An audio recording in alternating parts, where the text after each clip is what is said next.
What's so we got heckin' Disco Elysium today. What's up, Tenjin? Hello, bald man. Whatever. What's the video game for today? This is Time Crisis.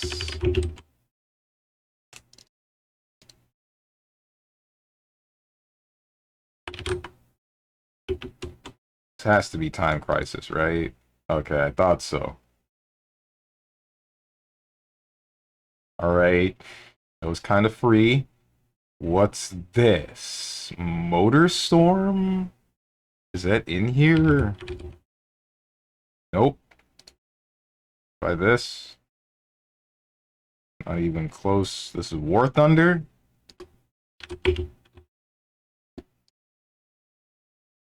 Still wrong. Alright, this is Uncharted. Why do they gotta be like 7 of these games? Okay, 4?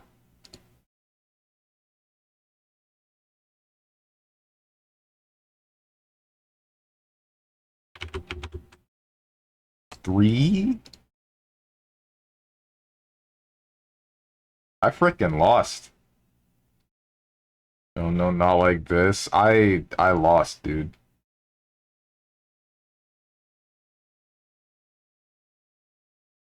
Or this could be Tomb Raider.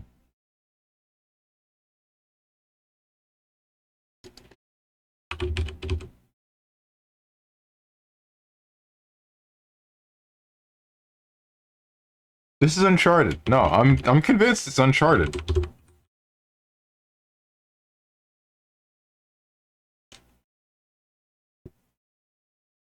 Why is the Nathan Drake collection? Okay, what's the most recent Uncharted game?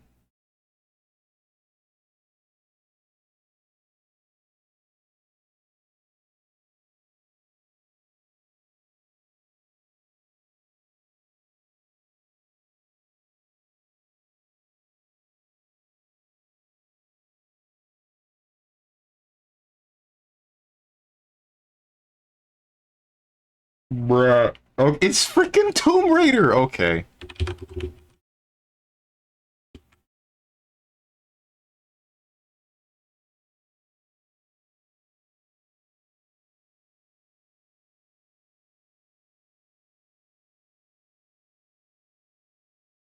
That's right. We're gonna cheat. Hang on. Need to make sure that there's nothing questionable on my Steam library, and then we're gonna... Okay. Hold up. Lose with honor. I am. Where is it? Where is it? Lord Ratatosk helped me out with this one. Tomb Raider 2, 3, Last Revelation, Chronicles, The Angel of Darkness, Anniversary, Legend, Underworld. Okay, so that means that has to be either this or Rise of the Tomb Raider. Which is which?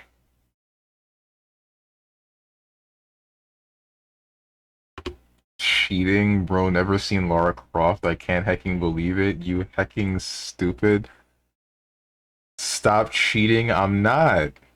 Okay, so it's none of these. It's either or on this one. This is a 50-50%. You are. I'm clipping this. Man's cheating in Game Duel of all things.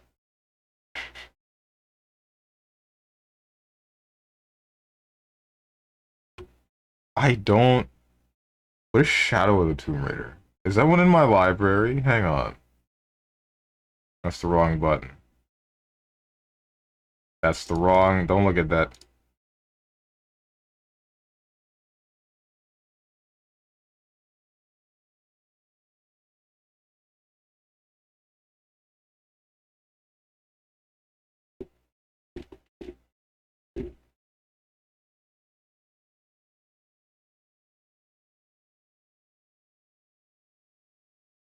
Time to read it.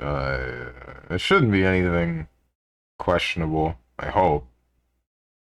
I might have to pull that back up to make sure.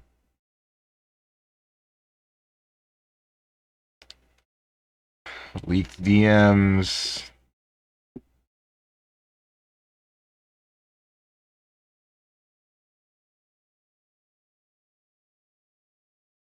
I really hope that that wasn't actually questionable, because then I'm gonna have to re-render this entire frickin' VOD to censor that one thing again. Where... Okay, I'm pretty convinced I don't have Shadow of the... Yeah, I don't. Shadow Complex, Shadow Grounds, Shadow Run... Yeah, no, I don't have Shadow of the Tomb Raider.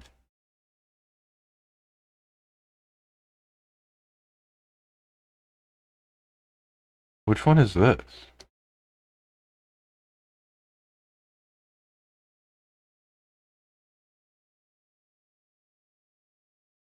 Hmm.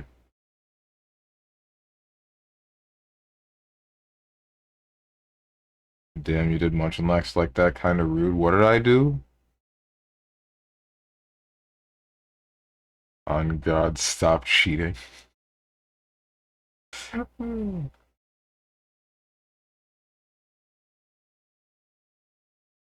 What did I say in that? Hang on. I'm gonna pull it back up. At least on my screen.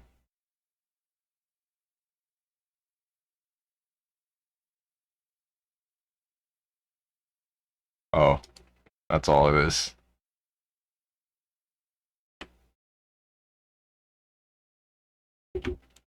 Yeah, the guess right on overhead or wrong, and you get a W or an L. It's like in Blaze Blue.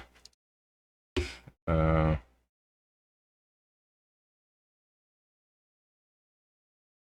the heck is this, bro? It's Rise of the Tomb Raider. The hell you mean Uncharted: The Lost Legacy? Is this not... Where's Nathan Drake? What?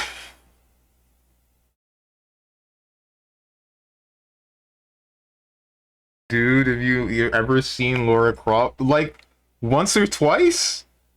Sub Homegrown Tone? Okay, what's going on? What did I miss? Where's Nathan Drake? Who is this? Who is this person right here?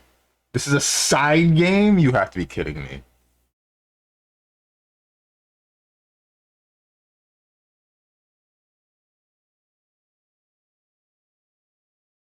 Please look at her and look at the picture. They look the same.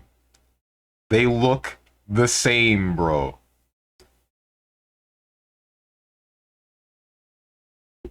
They look the same.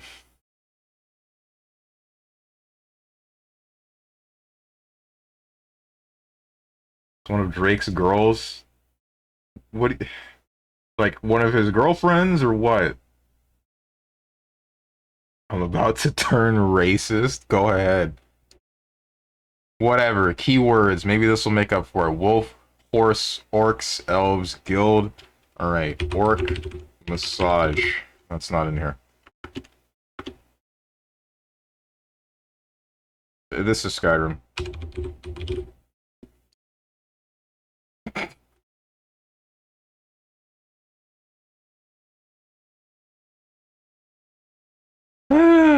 Alright, well.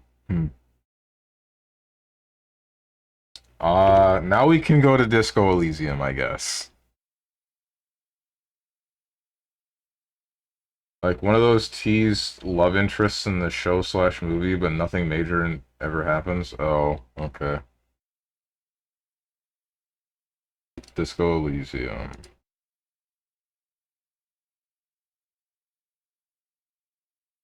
If we guess Orc Massage on first guess and it would be correct, I would flip. Orc Massage is almost certainly not going to be in there, like, ever, because, you know, it's a porn game. I doubt they would put a porn game in Gamedle. Wait, hang on, there's an untapped market here. Now that I'm thinking about it, there's an untapped market here. Gamedle, but with porn games.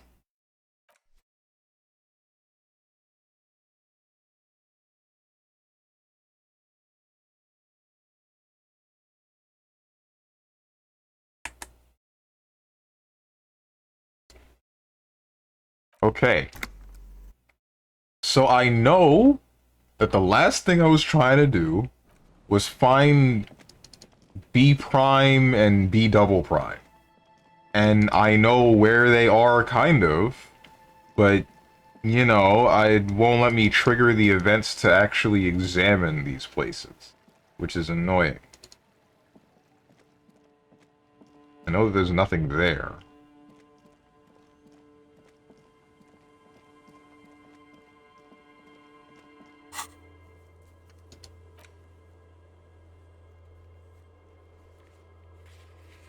This is where the person was shot. Somewhere around here was where B triple prime was. B double prime, I think, is here. B prime is somewhere here. Or here.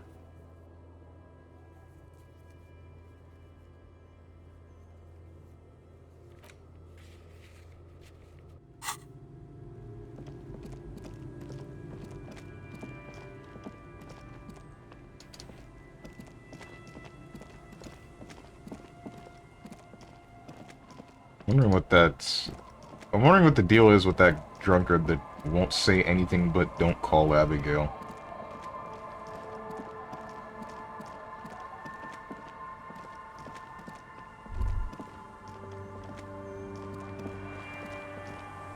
Oh no, wait, that's just a door into a shack that leads to nothing.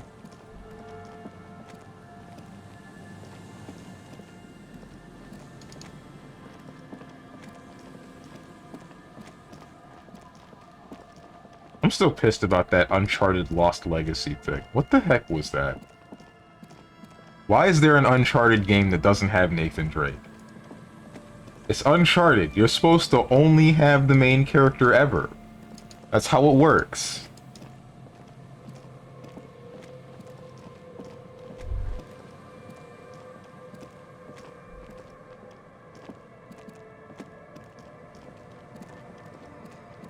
Oh my god.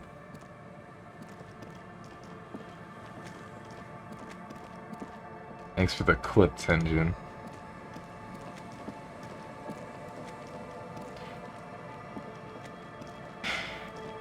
Single life for me because I chose to be a cheater.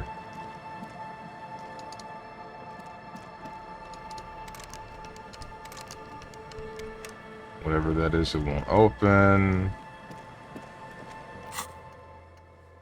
Inspect the traps, that's done. Get Estelle to talk about her associates. Help Ray restart a nightclub, sync the signs with Noid, determine where the shot came from, check boardwalk for bullet traces, check island for bullet traces. Make Titus give up Ruby's location. Ask Kuna to tell you about the case, find booze, sing karaoke, get a reality lowdown. Alright, you know what? Let's try the karaoke thing. Why not?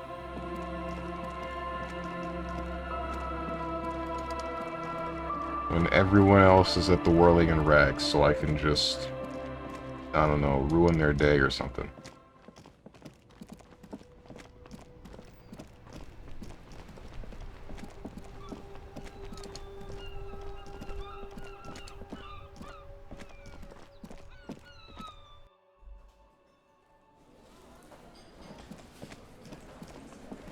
Alright. Alright, there's a lot of people. Let's do this. Sing Baka Tai. The stage That might be the is all wrong set up game. for your performance. Feels silent. You can hear the pellets creak under your feet. You feel a little dizzy, a little unsteady suddenly. So, are you ready for your thing now? Let me know when I should turn on the karaoke carousel. What do you mean 8%? Look, Cam, I'm gonna sing karaoke.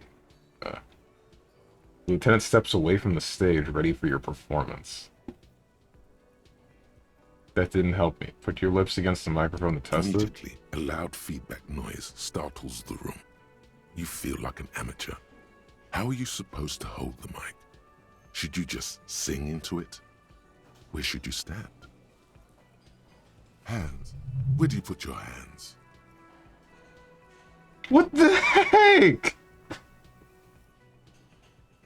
I ruined it. I ruined it. Hold on. Maybe it'll be fine.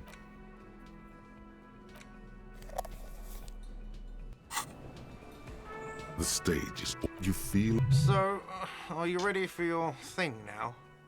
Let me know when I should turn on the karaoke carousel. Went from 8% to 3%. Red check. Hang on.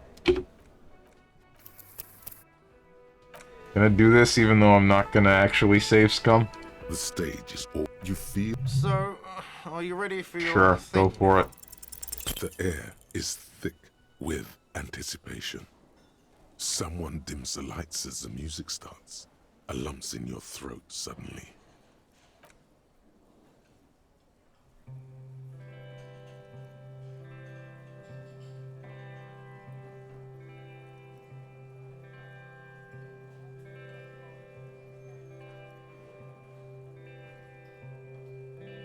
I know. I would often go there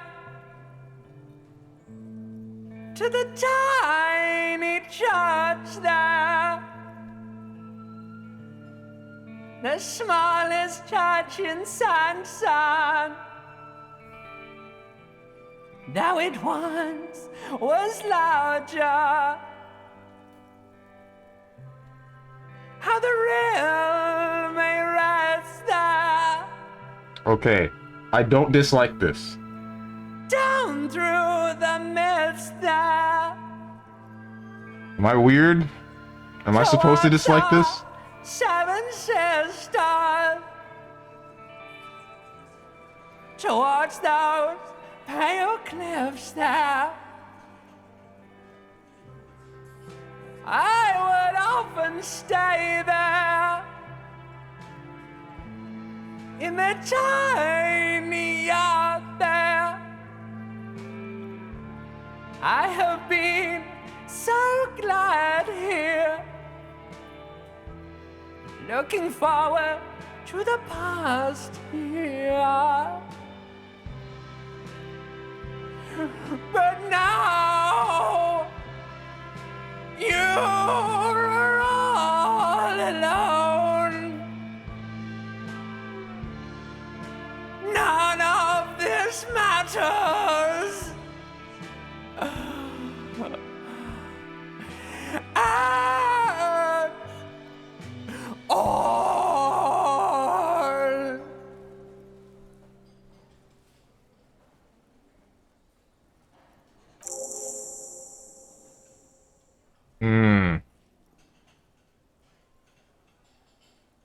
Do you hear that? It's the most pathetic applause in the world, Harry. Made of pity. No one liked you.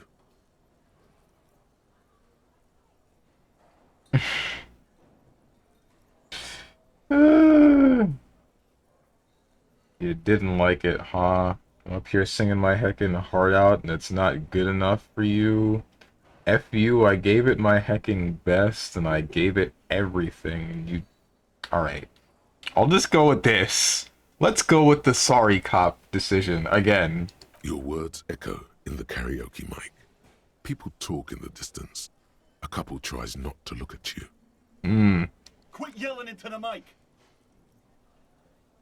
You hear from the union booth. No! I have to...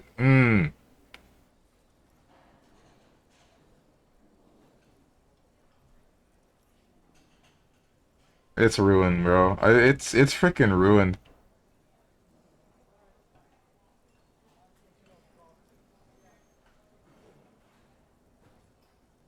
You hear, or think you hear, uncomfortable shifting around. A bit of laughter, maybe. No one saying anything. I'm gonna unplug the mic now, okay? You don't know what good singing is? This is real singing. I sang about real stuff. F you, I gave it my best. That's it. I'm unplugging it. He presses stop on the tape carousel. You hear a little whine of feedback, and then the mic dies in your hand. That's it. You're unpowered. Let's go, officer. These people wouldn't know a good performance if it beat them in the ass. What? You liked it? Detective Dubois, it was downright tragic. Now, let's go. I mean it, he thinks. To him, being a cop in the RCM was truly expressed in that performance. Oh. Okay.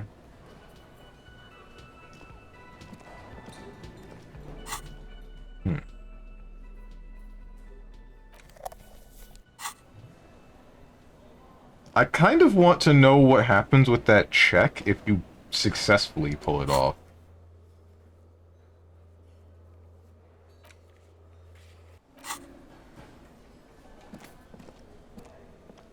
It's great to see you again, officer. My wife can't wait to thank you. Go on, talk to her. Okay. Oh, sweetie, I don't even know how to thank you for finding my husband and helping him out.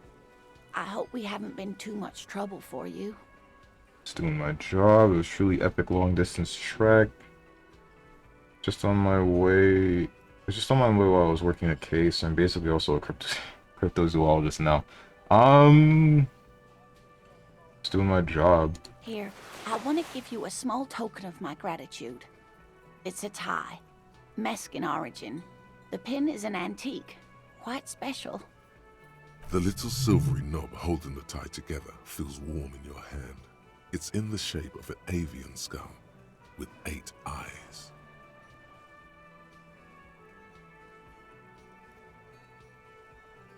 Maybe you could convince her to tell you about something cool. Some cool cryptids. You never told me you've seen the Phasmid. Oh, you don't want to hear about some old woman's ramblings. Ramblings? Nonsense. Your description of the Phasmid is the most precise I've ever heard. But darling, I didn't even get the size of it right. You were a child, my dear. Really. It's extraordinary what you were able to describe. Now go on. Tell our friend about it. He's proven his interest in the field. Reflexively, the lieutenant read his familiar notebook. Well, it was summer. I was building a racing track out of sand on the beach near a tall stand of reeds. Quite a tall one. Many times my height, I remember. When, all of a sudden... Wait, where was this and how old were you? Ah, I'm getting ahead of myself. I was 5.5 in Betancourt in the suburbs. My grandmother had a summer home there. What happened? The strangest moment of my life. I looked up and one of the reeds moved. Not like a plant, but like a living thing. It stood up and looked at me. Its body unfolded like some antique toy. I've never seen anything like it. She had no fear, just surprise. I didn't know this can happen, so I reached my arm and touched the thing. It felt just like a stalk of reed, but it moved, swaying, towering above me. After a while, 20 seconds, a minute maybe, it left, went into the reeds. You follow it? I tried, but I was only a child. There was mud and high water. I couldn't see it anymore. I was just standing there knee-deep in mud, looking around me. Then what? I ran back home to my grandmother and asked her if reeds could walk, and told her they were looking at me. Of course, she just laughed at me, but I knew what I'd seen. For years, it was a story I told at parties when I wanted to impress boys. That sort of thing. Huh? Of course, most people just took it as a strange, amusing anecdote. So did I, honestly. But then I met Morel. We were on a date. Can you imagine? She tells me a story, and it's the most detailed report of the Insulindian Phasmid I've ever heard. The sounds. She told me it hissed. It did, yes. Like reeds in a gust of wind. The way it moved, the colour. How some of its limbs were white, like marble. It matched perfectly with what I know from other accounts. It was amazing. If it weren't for Lena, I might have given up hope years ago. It's no exaggeration to say that she restored my faith in my profession. He looks at her with admiration, forgetting a wide smile on his face. You're on a date, its limbs are white. How big was it? Maybe you imagined it? Kim, what do you think of this? How big was it? It's hard to say how big things are when you're quite small yourself. To me, it seemed to be taller than I was then, but that's probably not the case. Its limbs are white? Not all of them. There is some white coloration reported, along with beige, where the camouflage ends. You were on a date? Our first, yes. The old woman looks at her husband tenderly. Kim, what do you think of this? I thought it was a wonderful story, man. He closes his notes and gives her a simple smile. But I don't believe it. A child left unattended on a warm day. Children make up stories and then end up believing them. Thanks for sharing. You're welcome, sweetie. I do appreciate the chance to relive it whenever I get one. It was just such an impossibly sunshiny day. So warm. And she could get up and walk right into the reeds on her own. Into the mud. Anywhere. Oh.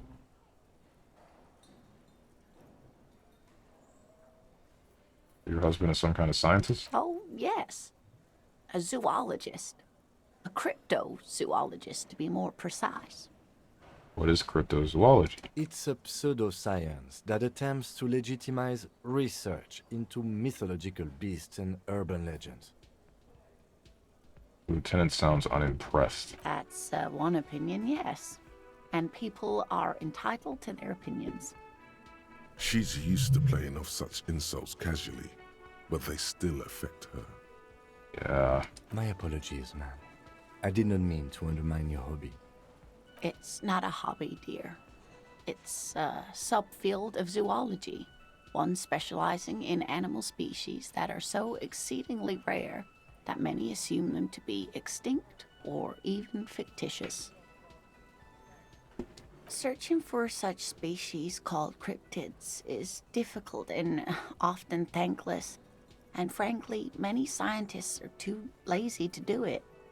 Universities these days are rarely interested in supporting real research.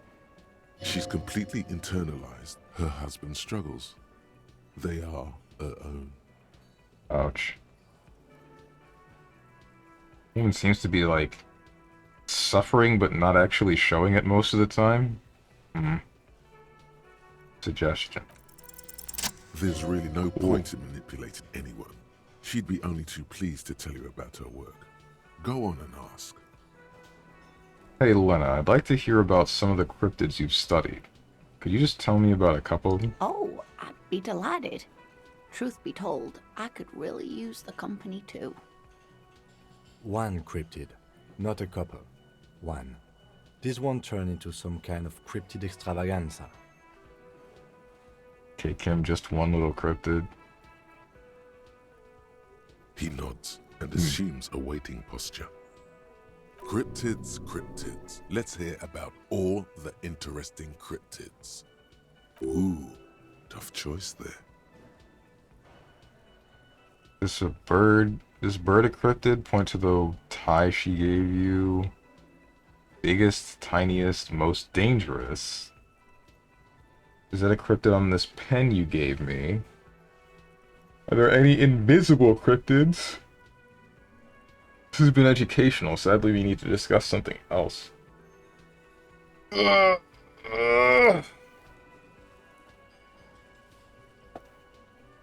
what's the biggest? That would be the giant of Kokonur. He says as if it's common knowledge. The giant lives in the most arid parts of the vast Kokonur Desert in South Samara, casting a strange light across the barren wastes. Wait, what do you mean strange light? Mirage or psychogenous luminance. She does not elaborate the nature of this luminance further.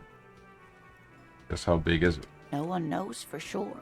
It is like an awful mountain appearing from below the horizon and expanding to cover almost a third of your field of vision.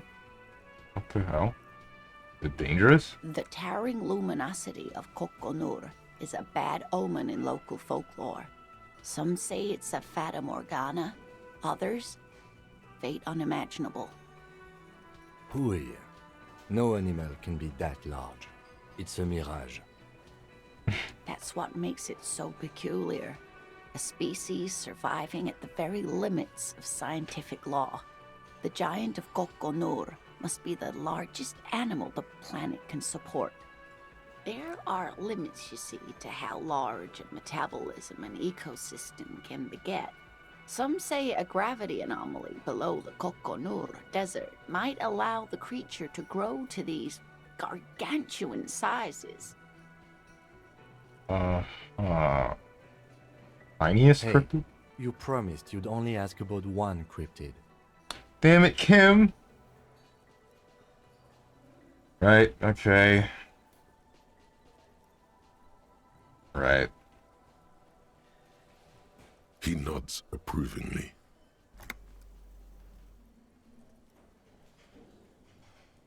That's all for now.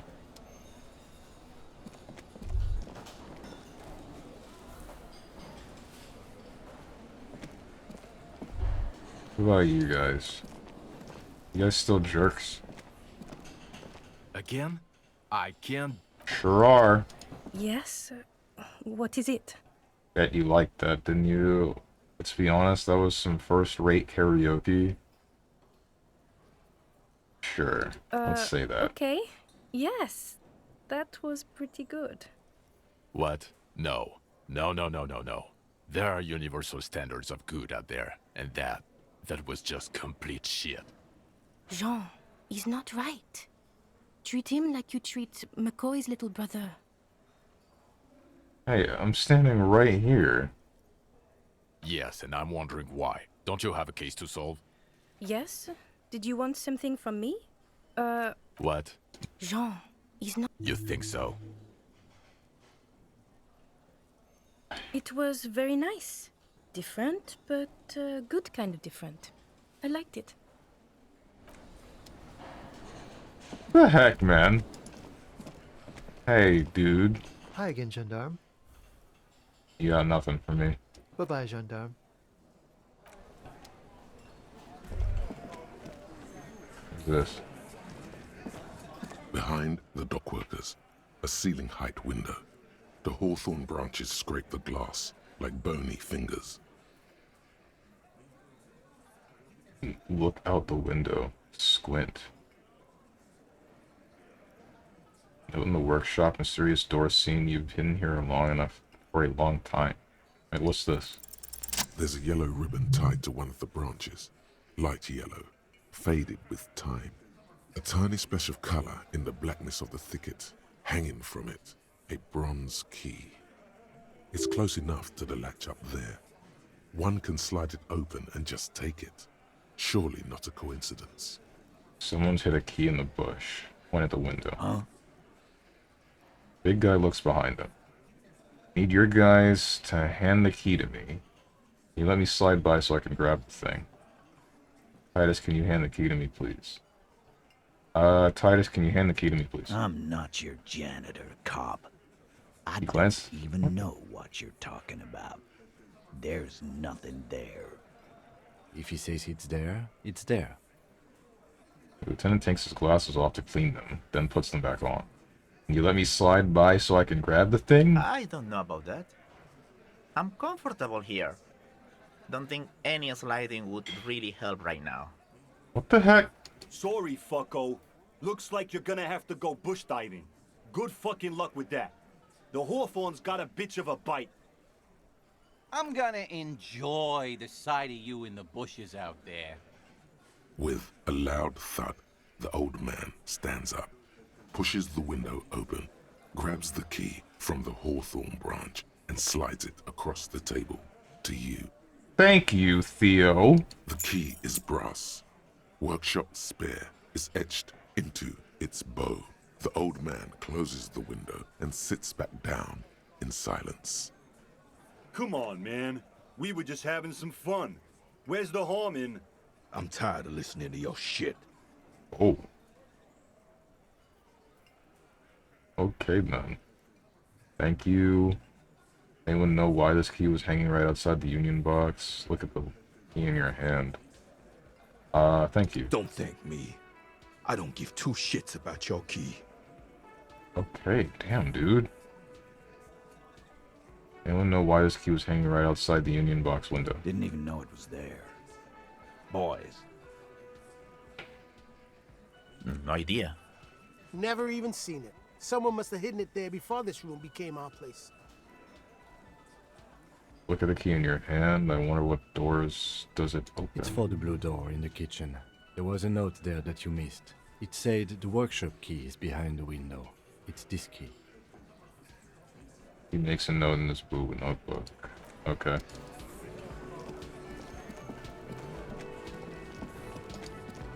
Either way, I already... Wait, should I tell you about it? Wow.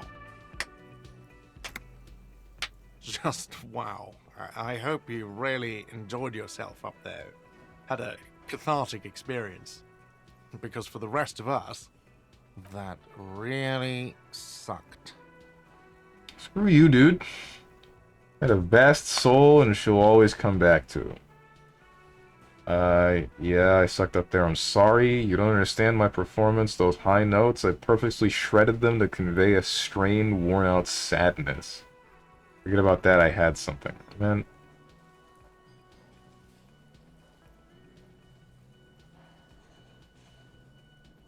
Screw you, dude. Good for you. I'm not letting anyone up there again. Ever. Now, what did you want? Nothing. I want you to not be a jerk.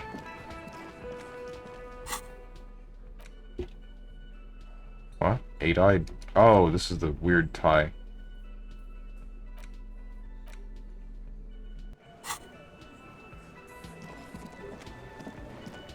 What the heck is that? What? Alright. Who's this? Always a pleasure to see an officer of the law. I mean, officers. Turns toward Kim. Yeah. Wait, am I able to tell you that there was nothing in the trap? Nothing like the gratitude of a good woman. Now then, what can I do for you? He gives you a gruff pat on the shoulder. He tries to play it cool, remain professorial, but inside, this man is itching for some news on those traps. So I checked all the traps. Good. Okay. And? One of them was empty. Completely empty? Cryptozoologist's eyes grow wide. Surprise, tempered with fear and trepidation. He doesn't know what to think yet. Maybe you're joking? Yes, there was nothing in the trap. No locusts, no phasmid. No locusts? No phasmid either? That's not ideal, but... It just means the Insulindian phasmid is even more clever than we thought. Of course, more clever. Kim, leave him alone. Yes, the Phantasmadeia picked off the locust and escaped. This is good news, though we'll have to reconsider the design of the traps, make them more secure. Another trip to the reeds. Yes, that's exactly what it is. What a deft hunter this phasmid. I don't know, I'm not persuaded. My problem here is The only thing that I would think to mess with this trap would be the phasmid. But, like...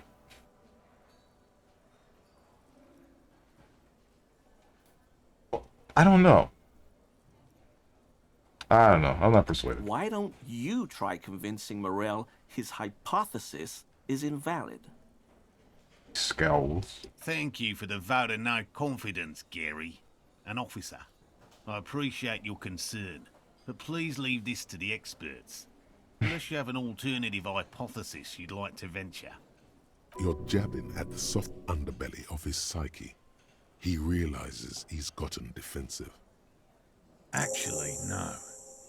Excuse me for getting emotional. This is a big deal for us. You've helped us twice now, and brought some great news too. My gratitude, and the gratitude of the Société Cryptozoologique de Ravachol, is yours. Heartfelt gratitude. But does it feel like closure? What really happened? Thank you, it's an honor. We should probably return to our main investigation here. This has been refreshing, but... Helping cryptozoologists isn't really a priority for our organization, is it? The lieutenant looks out the window, impatiently. Develop an alternative theory about the missing locusts. Something up with a trap. Let's try it. Consider the way the empty trap was disturbed, as though shaken.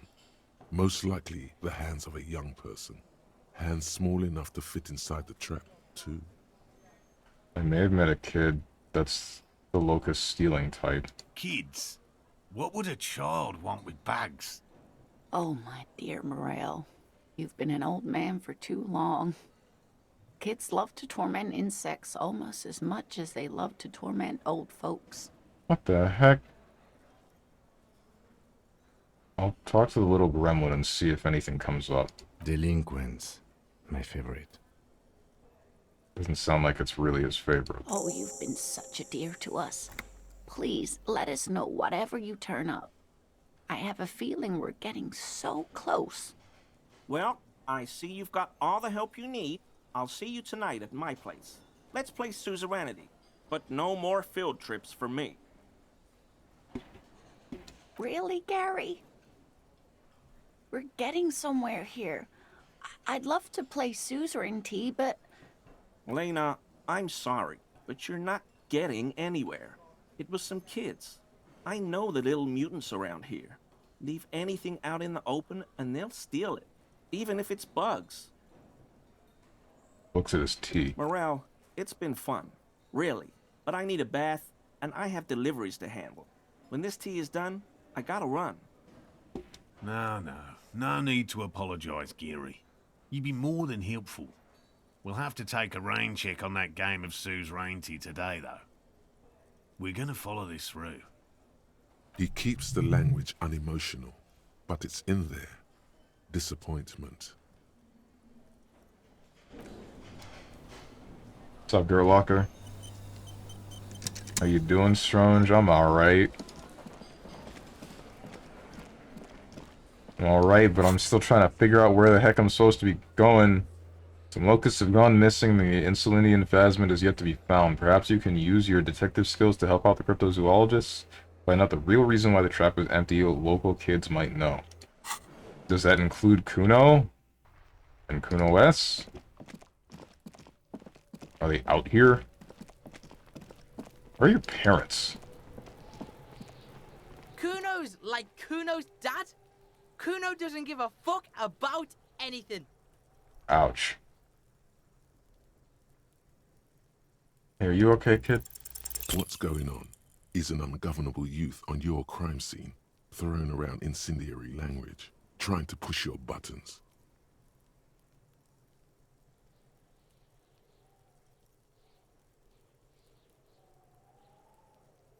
Kuno, I think you can turn the Kuno down for a moment and let's talk like normal people. Kuno! Trying to fuck at me! Trying to fuck! Kuno only gets higher! It's faster, faster, faster! Can't take the Kuno! Stay out of the reactor! Kuno gonna fuck you up! Up, up, up! What the heck? Normal is not what we got here. You've got to work with what you have for now. Alright. Wouldn't have to know anything about any missing locusts? No, Kuno doesn't give a fuck about bugs.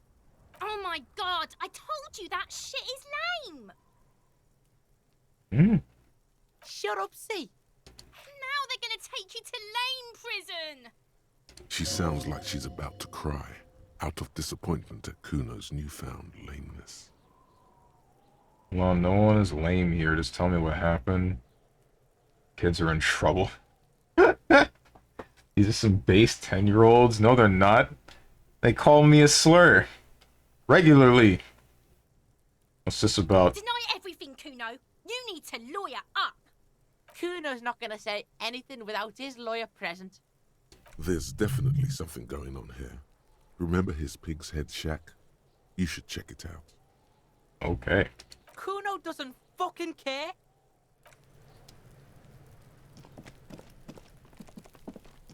These kids are your chat? Yeah. It's no worse than your hatred of longsword users. No. I don't call longsword users slurs. It's crawling with locusts in here. All around you, the hisses and chirps of locusts fill the musky air.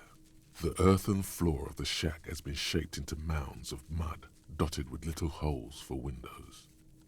Well, Detective, it appears you've solved the case. Lieutenant looks around, writes something in his notebook, and turns to you. Of the locusts. For the missing locust case, which is a sub-case of the imaginary insect case. So at least that's going well. Kim, stop being such an ass. Oh my god.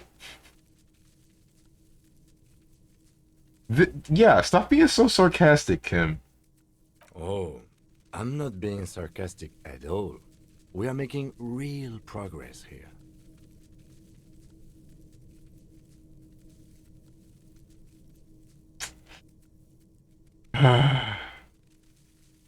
Think the Insulindian phasmid is nearby? If anything, the presence of the locust points to the opposite. The phasmid did not take the bait from the traps. It was Kuno. The phasmid doesn't exist. But what do I know? Talk to Kuno about this. Get him to stop. I'll let you handle the Kuno side of things. You are doing just fine. You're such an ass, dude. Jesus. Kim spitting. He's being mean for no reason. At least I don't see any reason. These people are trying to research animals that are rare or possibly don't exist, and they're already their own harshest critics, and then he's got to make it worse. Like, come on. Kuno's like Kuno's dad. Kuno doesn't give a fuck about anything. I know you took the locusts from the traps. The cryptos are already set up. Yeah. Kuno took the bugs. So what? You say you don't give a heck about bugs, and you go and build a whole bug town.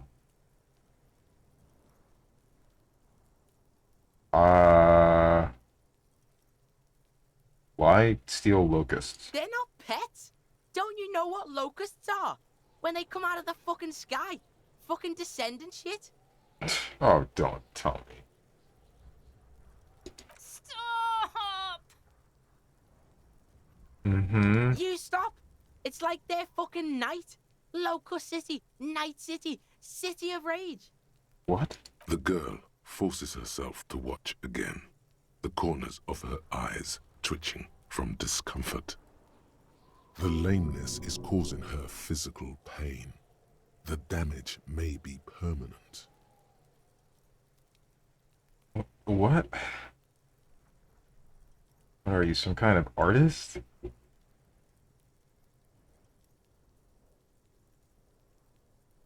City of Rage sounds like a cool place. Kuno, the pig wants to help you. Oh, that's how lame it is. Please just don't say you're... An artist? Maybe I am an artist. You hear that, everyone? I'm a fucking artist now. It's great, Kuno. It's cool to make art.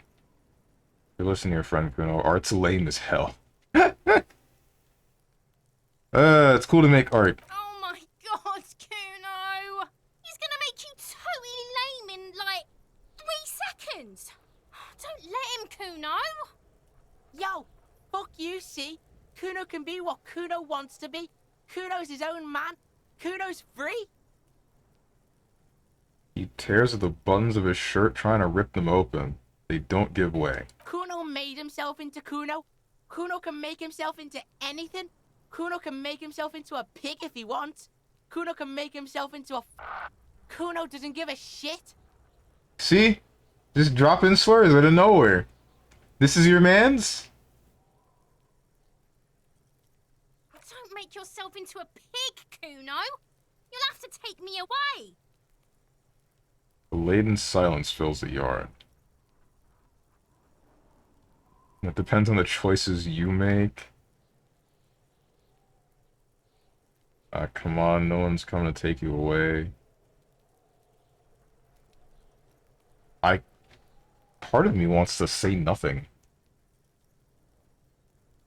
I feel like I should just say that depends on the choices you make, because honestly it does.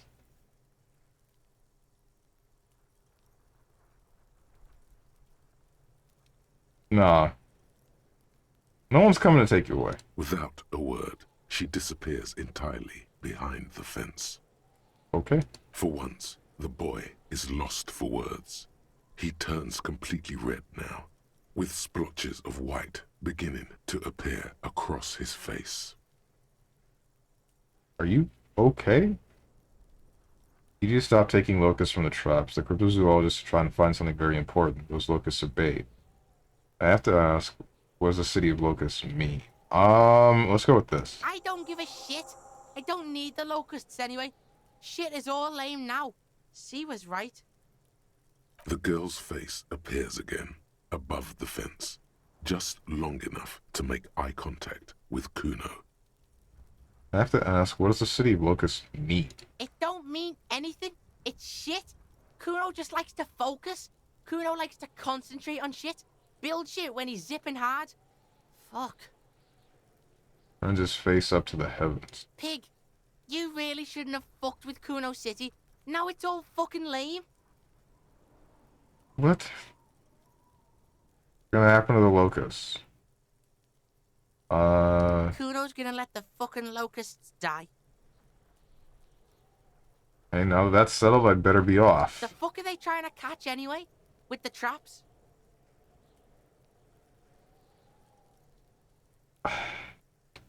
I'm afraid of telling Kuno what they're looking for. But on one hand, does it matter? You know what I mean? Like, I don't tell him, and then he goes to the traps, and then he finds whatever stick bug, and then he's like, oh shoot, and he just takes it. Or I tell him, and then he finds whatever it is, like, oh shoot, and then he just takes it, you know? I feel like it's a damned if you do, damned if you don't.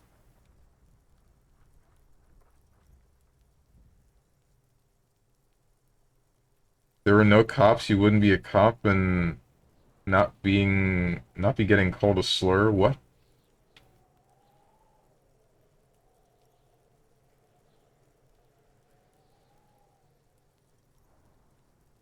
Insul Indian Phasma. He mutters to himself. He recognizes the name.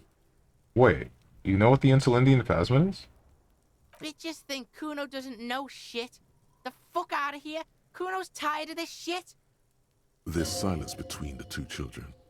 They're not saying anything to each other, nor looking in each other's direction. Hmm?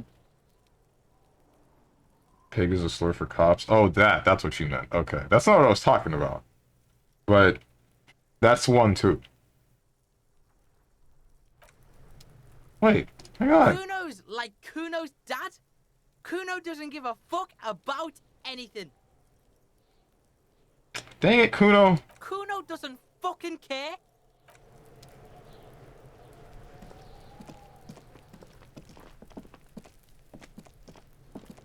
But he knows what the Phasmid is. Is he gonna... I don't know. I guess I'm glad I told him. I just hope he doesn't, like, kill her or something.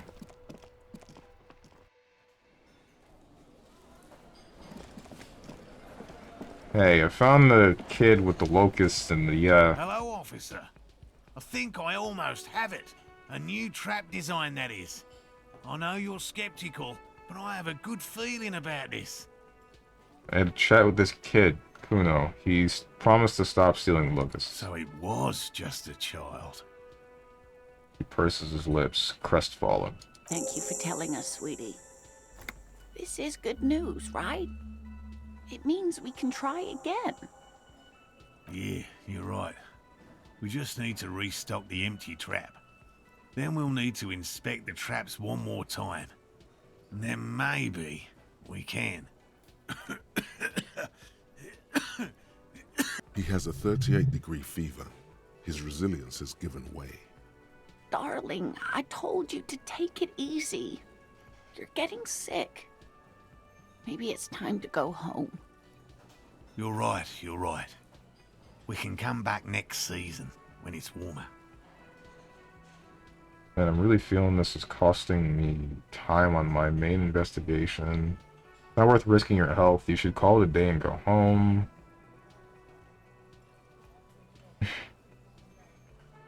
I'd offer to help, but I have my own things to do. Damn it, maybe I can still restock the traps for you. Come too far to quit. I'm gonna restock the trap. Let's do this. I respect you guys. Let's do this. We are getting really carried away with this, aren't we? Fine. It's better than having these people get pneumonia on the coast. But after this... Really? It's too much, officer. What Morel means is we're grateful for your help. She nods to her husband. These are fresh fractured locusts. They should slide right down the funnel. And thank you again. We will definitely mention you, should this lead to a discovery. I'm not talking co-discovery, of course, but... What were you carrying these in? Wow. Co-discovery. You'd be famous. You'd show them all. This does tingle the pleasure center. What were you carrying these locusts in?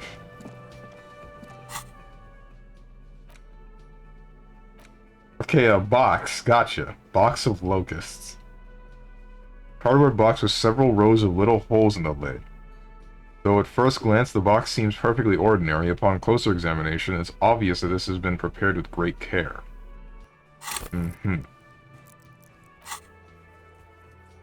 Find the Insulindian Phasmid. First, restock the trap you left empty before.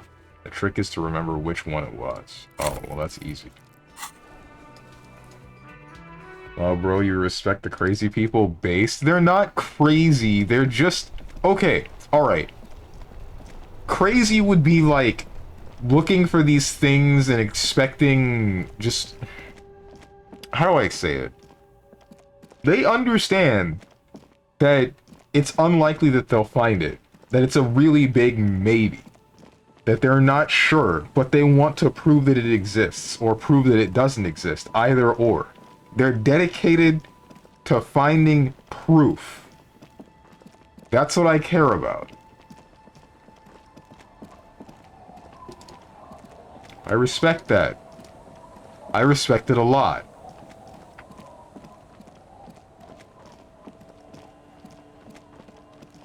I'm so confused about what the heck Kuno is doing. I'm gonna use locusts to make a city or something?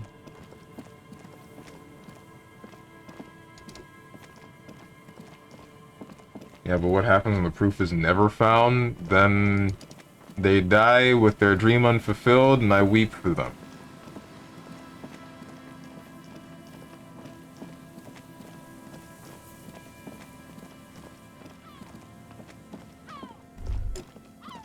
Wait, what?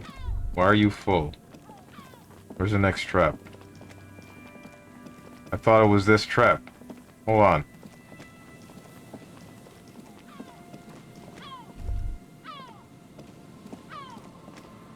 The reeds dance slowly around the empty trap. The trap's netting trembles. No insect sounds or movement anywhere. Release the locusts into the empty trap. The locusts, dazed from being transported, slowly begin to acclimate to their new surroundings. They're not really going to get the chance to get comfortable here. Good. Now that's done. When can we get to our impending apocalypse of a murder investigation? Leave me alone, Kim. Don't answer that. It was a rhetorical question.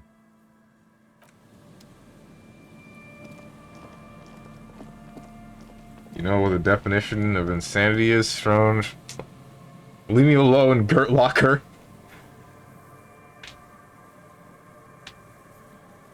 Ugh. You restocked the trap, now report to Lena in the whirling.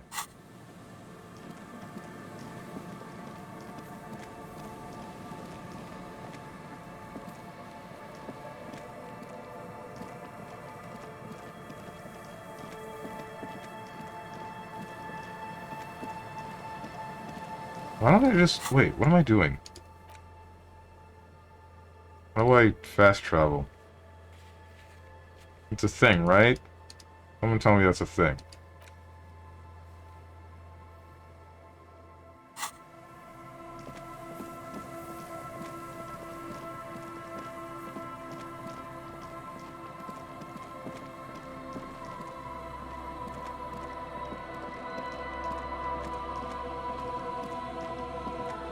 I'll not leave you alone. You're supporting a conspiracy theorist, albeit in a video game, but still.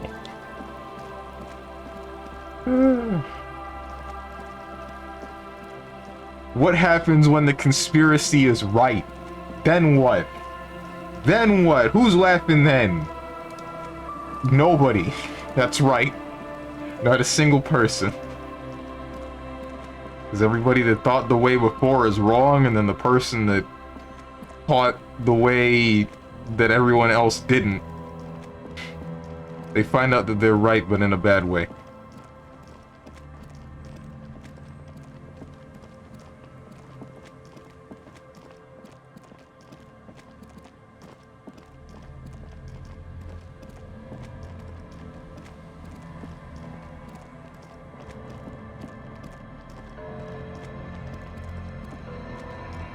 I don't know if it's just me, but hearing this song makes me think of the song that happens in Outer Wilds. Whenever you're about to get hit by the supernova. He's talking about the Catholic Church. No.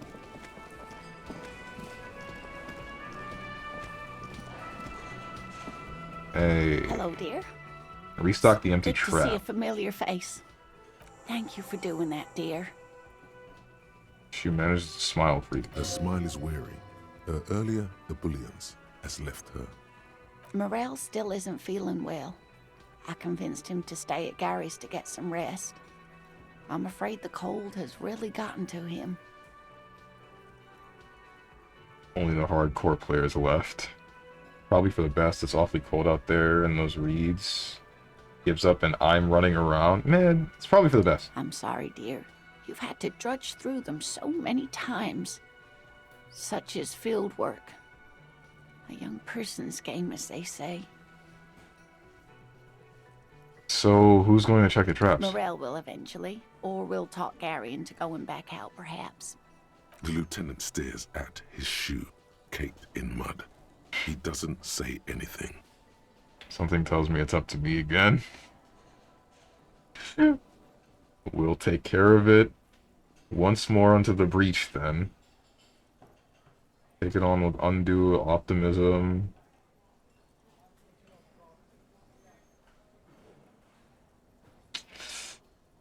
Once more onto the breach. That really is too much, sweetie. Thank you for your dedication, but I can see you're coming down with a cough yourself.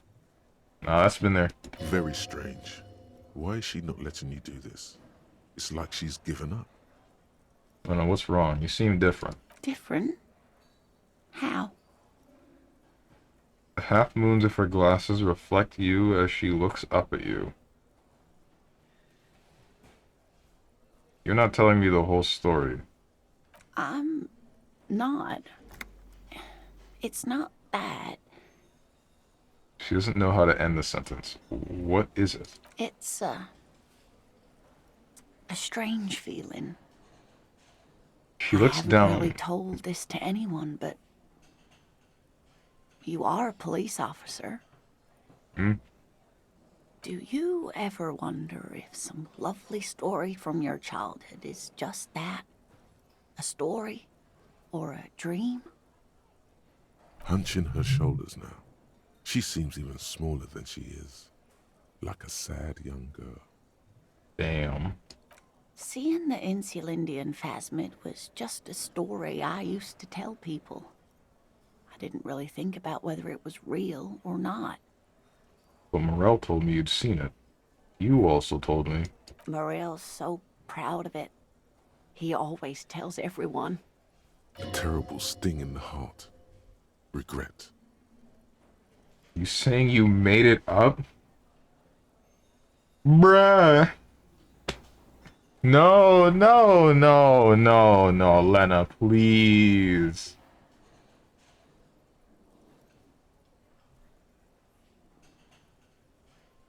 No. Haven't seen it. I should arrest you for lying. Seem to really believe it happened. Doesn't that count for something? Are you saying you made it up? No, at least I don't think I did, but Morel was so eager to believe my story was evidence of the phasmid's existence. That I'm some queen of the cryptozoologists. That. And for years, his belief made me believe too. But now, we're both getting old, and he's still working himself sick out in those reeds looking for it.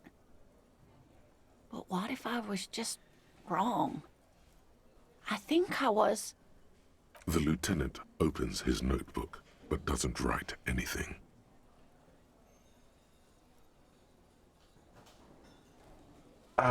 No,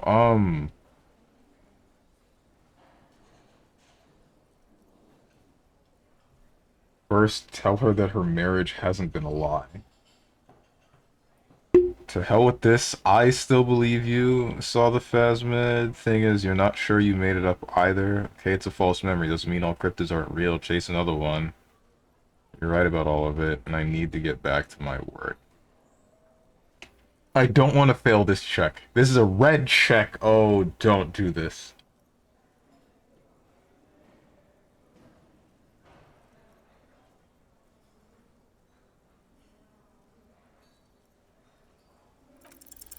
But it has. Ah! A seed can only bear what's inside. The seed of love is black and oily.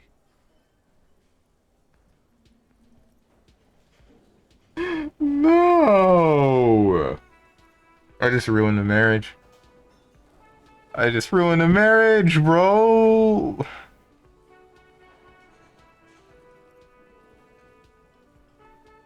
Lying has gotten you this far. Why stop now? Might be right, Detective. I was a paraplegic before we met. He didn't know before I came in on our first date. If I weren't the queen of the cryptozoologists, if I didn't tell him that story.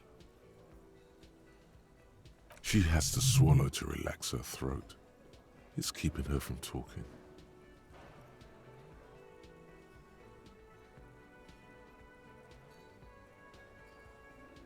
Oh. Oh.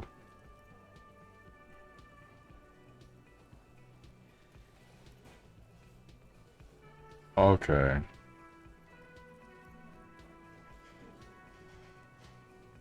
He'd still be into you. That's not how these things work. That's my belief. Maybe. But then why do I not dare tell him? I've wasted enough of your time with this drama. I really must stop talking about it lest I start crying and waste more of your time. What you have to know is the Insulindian phasmid probably does not exist. Let us fools chase our ghosts. There are a million better things to do with your life. The hell with this. I still believe you saw the phasmid. Thing is, you're not sure you made it up either.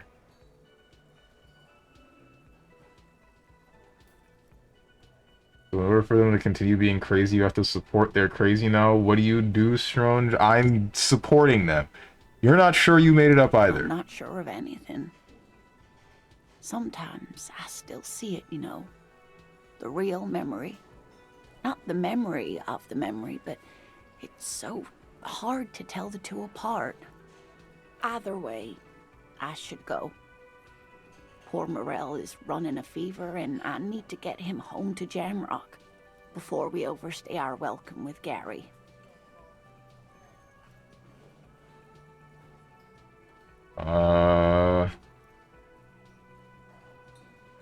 You do that. I'll check the traps one more time. Really? Yes! Kim! Oh, sweetie. Please don't get stuck on a dream. Take it from me and Morel. Ugh.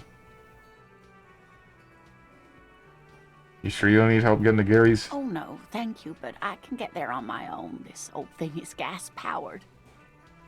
And then a taxi home. It's not so bad.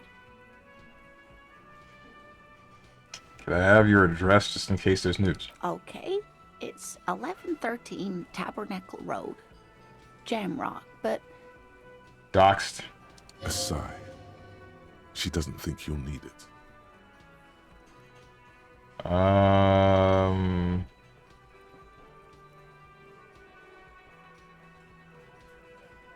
Been a pleasure, man. Likewise, sweetie. Thank you for everything. Truly. Even though it turned out to be a... Sentence remains unfinished. Like that, she drives off. The gas engine putters quietly as she gets to the doors, then pushes them open. Outside, the cold, coastal wind blows. We should go too. No! No! We don't get to find out. We don't get to find out. We don't get to find out. Oh! I ruin a marriage and I don't get to show anyone anything for it. Whatever. Alright, you're an enabler. Good to know. Hell yeah, I'm an enabler. If you're gonna chase your dream, chase it. You found out it's not hecking real? We didn't, though! She doesn't know if she made it up. The memory is hazy. She's not sure if she did see it or didn't. She said she was 5. She's how old now?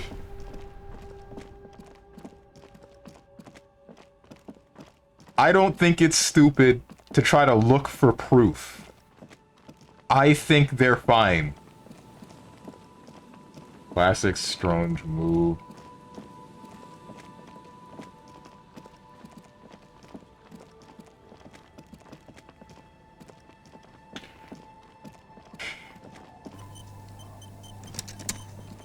Y'all acting like I'm the bad guy for thinking that these people aren't wasting their time for doing what they do. For chasing their dream.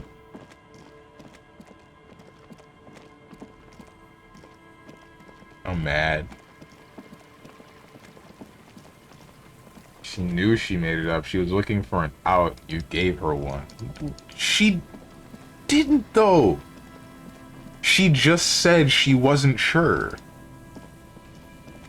She's not sure if the memory is real or fake. Or something that she was, like, dreamt up or whatever the heck. She's not sure. She was supporting a bunch of lunatics. Where's your... What's the word I'm looking for?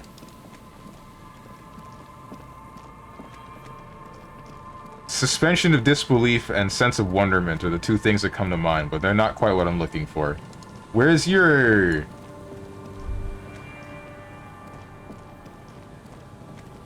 Open-mindedness to possibility. We're also not sure if Strone is real or not, but we cannot prove it or deny it.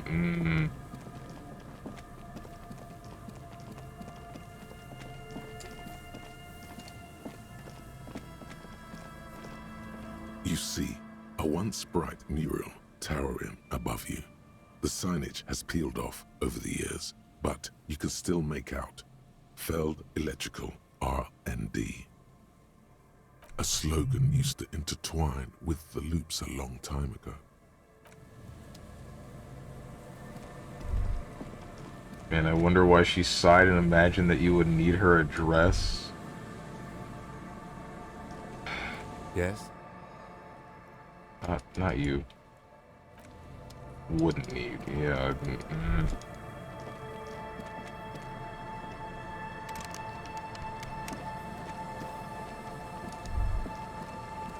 Whatever, man, I don't care.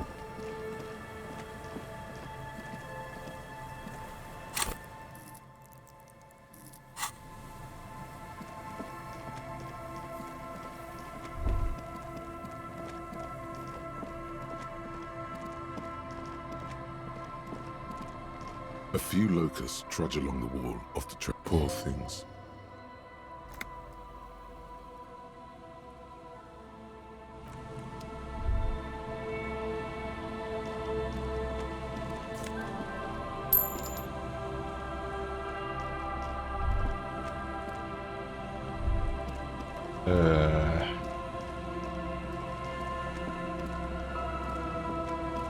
What if his dent is just a hypnotizing center of his illusion, his weak spot? Question marks?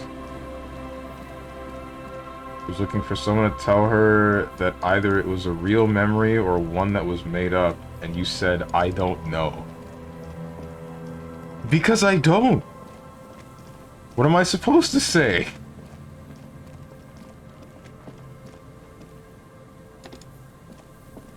A metal payphone under a yellow plastic dome. You could use it to call someone, unless you're out of change. You hear the tone.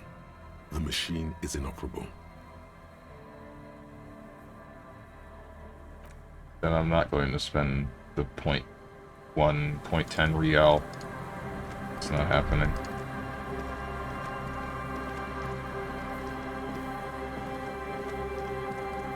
Gave her an out, now they'll be miserable for the rest of their lives. My god. I feel like that's a bit of a stretch.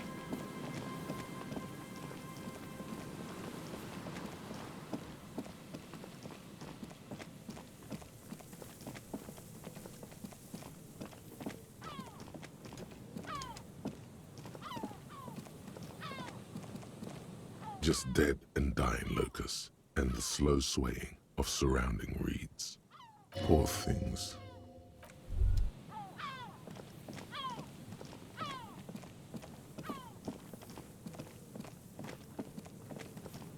Don't remember where the rest of the traps are.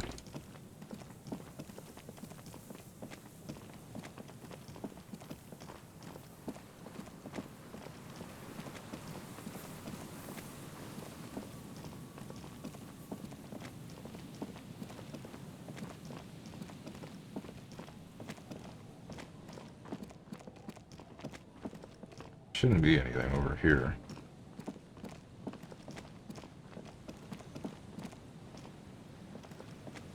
Or wait, was there a trap over on this side? There shouldn't be, because, yeah, ice on the coast. And all that, but... maybe?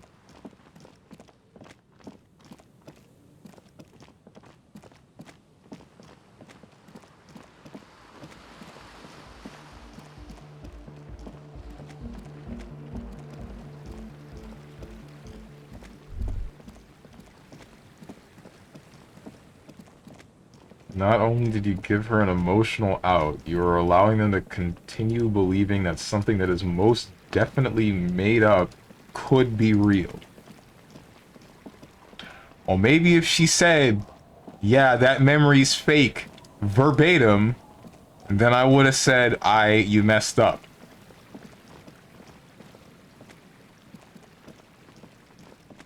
But guess what happened? She said she doesn't think she made it up. She said it could be real.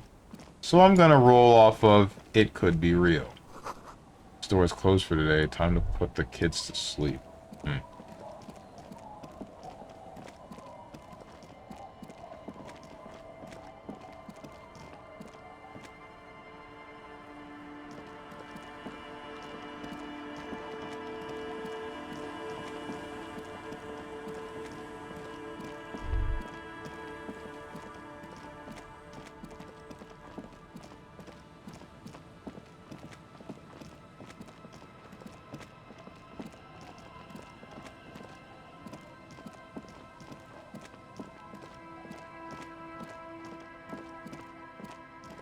The trap is full of locusts, but they seem weak and unhealthy.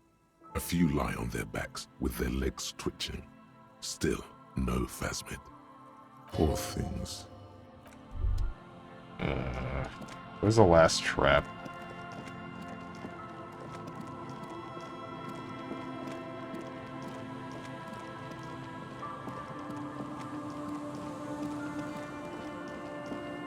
Yeah, you told an old lady who was playing at 5 years old that her memory is real and not just her imagination. I said it could have been.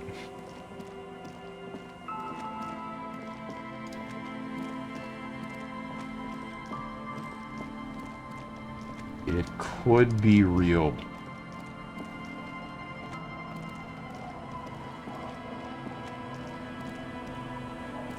Am I able to talk to you to go on a date? Aye, the sea's gonna calm down soon. I can feel it. The wind is turning southeast. What's in your mind, officer? She needs to go on a date with another drunk badly.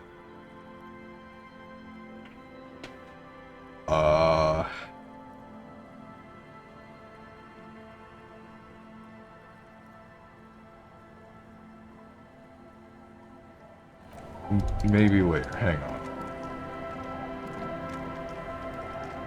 Wait, what's giving me negative points for that Aye, the suggestion? sea's gonna calm down soon. Kim's I can feel it. presence. Okay, yeah.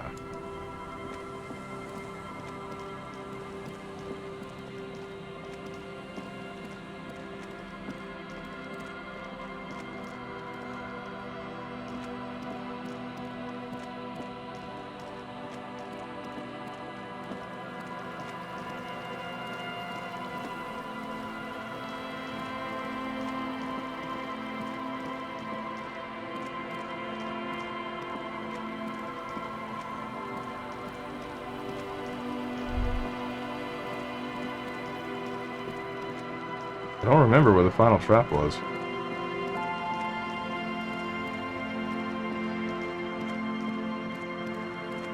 Jones, your non-committal attitude is one of the worst things about you because you are non-committal about so many things, but then you are for other things. Very few things. You know what would be great? What?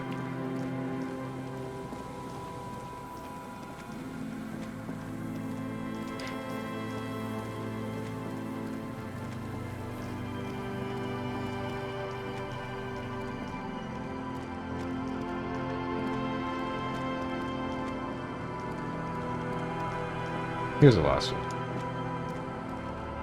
The trap is filled with dead and dying locusts. Most of them aren't moving anymore. You still can't see a phasmid anywhere. Poor things. Well, that's all of them.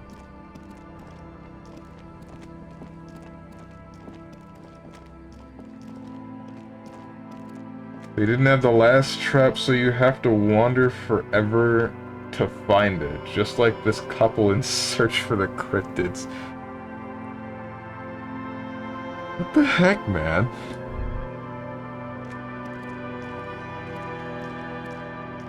A scattering of bullet holes is spread across the cracked wall, reaching from one corner to the other. Visual calculus. I don't think I can, right? Yeah, I can't.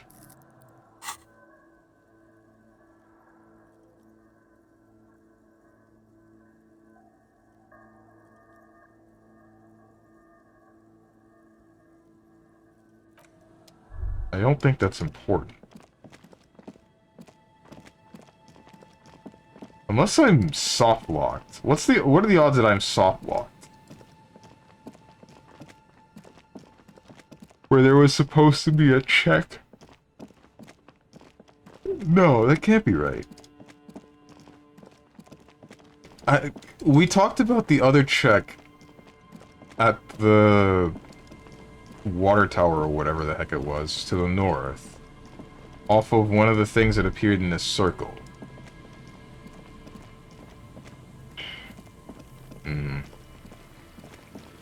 I'm wondering if I'm missing the check for that.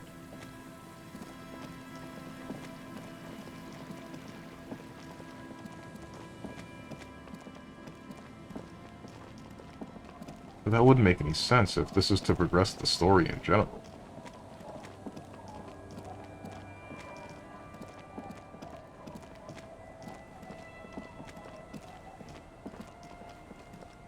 It's getting cold, this late in the night. Time to call it a day.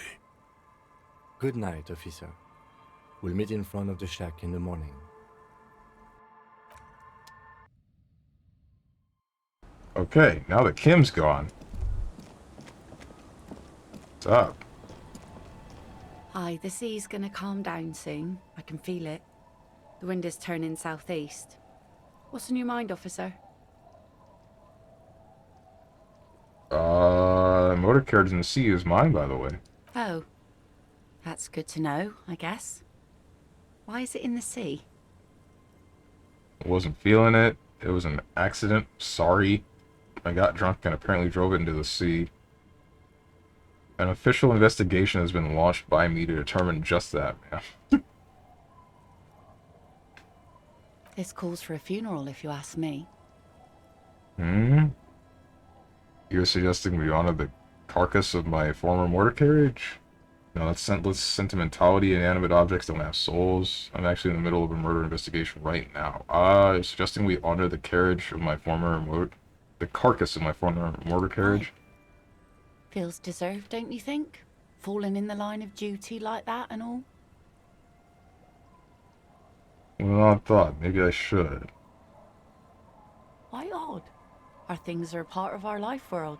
They're made with our human sweat and they share human history. We should care about them as we care about humans. To some extent, at least. Okay. Yeah. Oh yeah? You won't even be able to get it out of the water before early June. And where are you going to bury it? Who to invite? What music to play at the wake? Take it from someone who's been through a few funerals.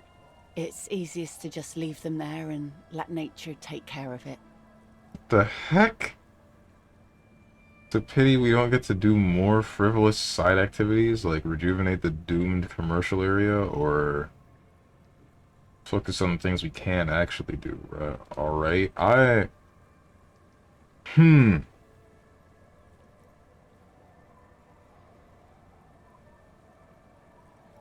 It's a pity we don't get to do more frivolous side activities.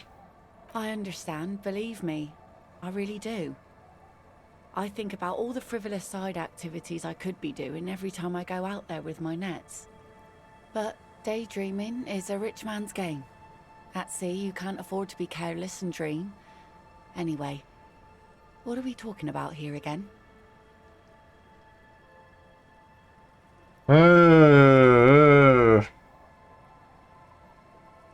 That's your boat? Sure is. The Sun, I call her. Coated with a fresh layer of tar just yesterday. It'll take some time for it to dry, assuming the sunny days continue. Sunny days, catch a snowflake in your palm. Aye. Sunny days. You got a problem with that? Oh.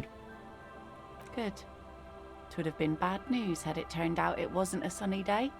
Bad news for the skiff, bad news for the nets, bad news for the kids. There's a moment's silence.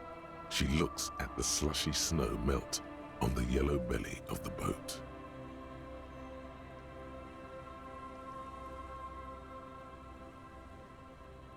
When do you think it'll be ready? There's something I might have to check out on the islands. The origin of a shot. Shot, huh? The boat will be ready when the sea turns and the winds settle. You can't command the weather, officer. Waves wash the sand. A skiff moves across the mirror-smooth sea, far away from here.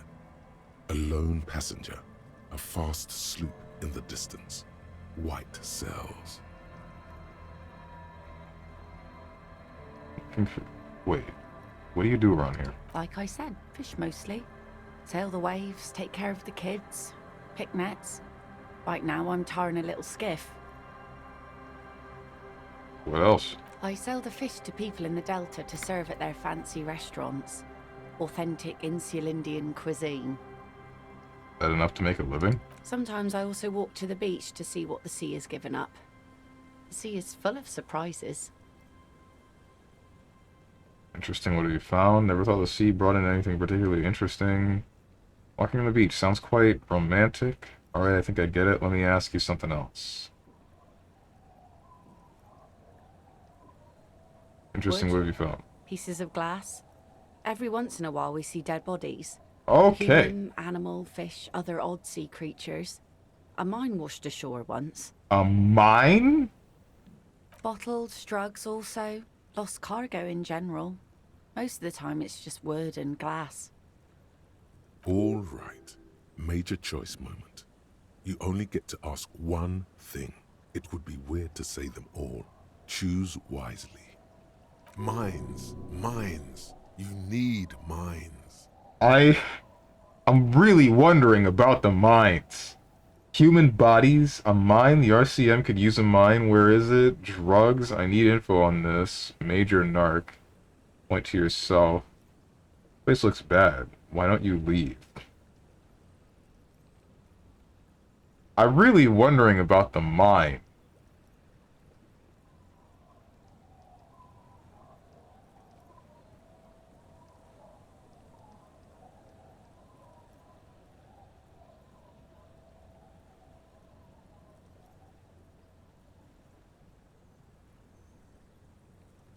Wait, are you gonna actually point me towards a mine that I can get? I hope not. Where's the mine? Whatever. The RCM has to wait for another one, because some army folks came by, took it in the middle of the bay and blew it up. Okay. The blast was surprisingly timid for such a huge spiky thing. Spiky? Must have been a naval contact mine. Okay then. Looking for someone, maybe you can help? Let's see. Who are you looking for? I'd like to ask something else. Well, how can I assist you then, officer? The heck was that? White check. Let's go on a date. Get the drink on. It would be unimaginable for a human female to have sex with a man without alcohol as the master of ceremonies to guide them.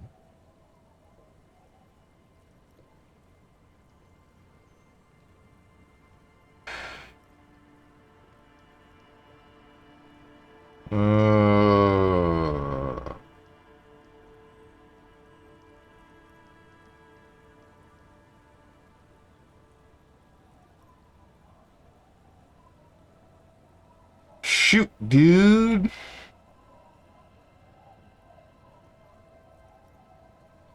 This is awful.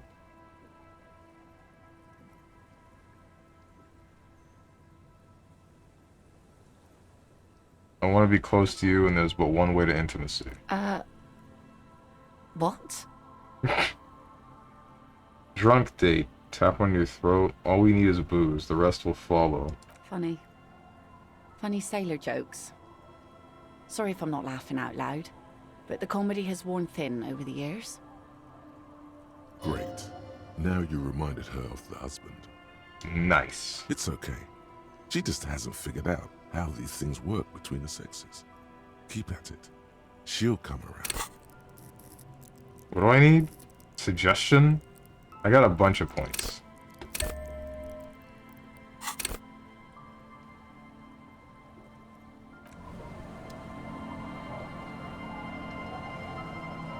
Aye, the sea's gonna calm down soon. I can feel it. The wind is turning southeast. This is still What's on your probably mind, officer? impossible.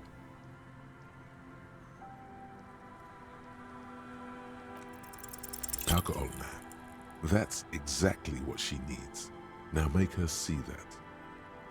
Alcohol makes close as possible. Let's connect. Alcohol? Connect? I'm not sure I'm following you. There's confusion in her eyes. Get hammered with me on a date, drunk date. It'll be nice, I promise. That's a good impression. You really cracked me up, officer. Now, how can I help you? Impression of who? She doesn't even understand you asked her out. Perhaps you're too sober to pull it off right now. Try again later. This game sucks. Whatever, I'm going to bed. It's getting late, and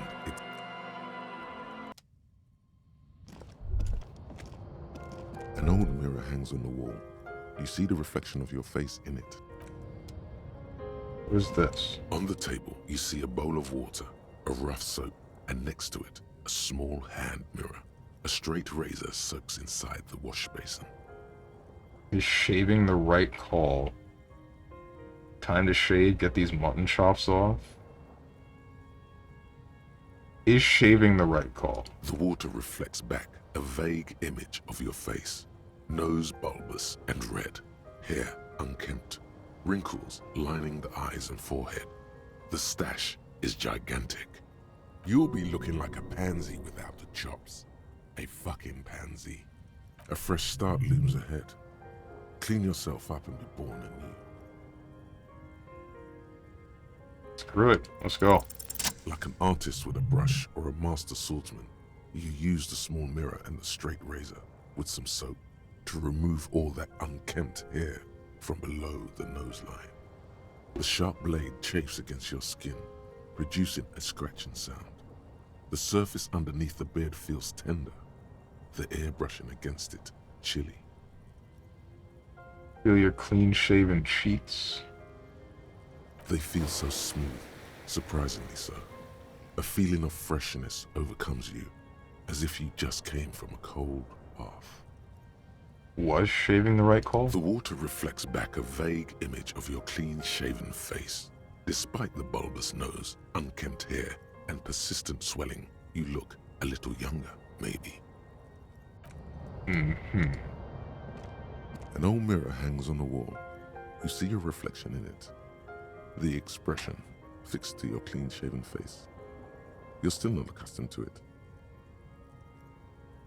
Try to stop it. Still not happy. Damn it! It won't come off that easy. Whatever, I'm going to bed.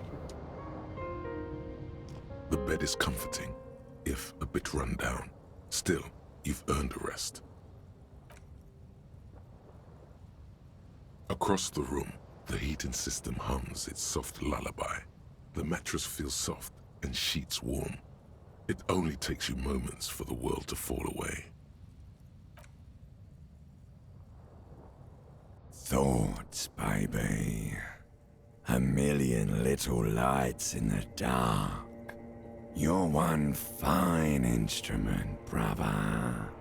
All those faces and all those names. All that laughter and screaming and scheming around. Every corner and every street.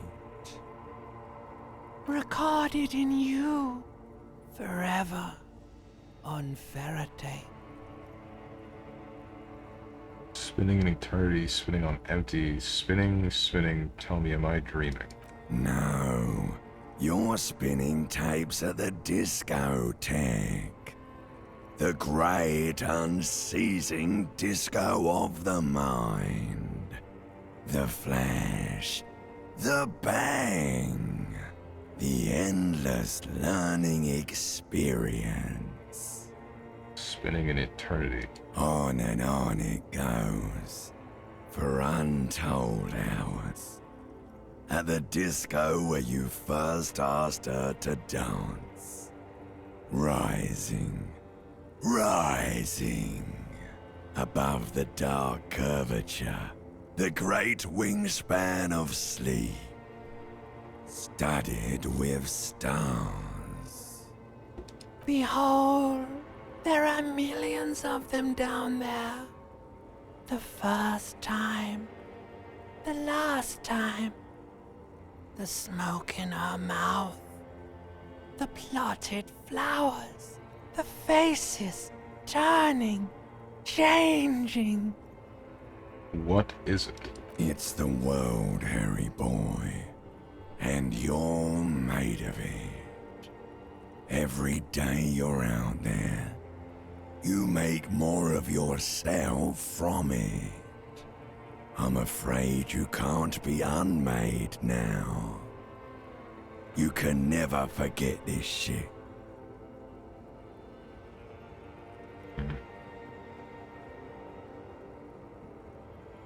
The rain, the snow, I don't want to, it's beautiful. Colors, the voices, the endless visions, erase them.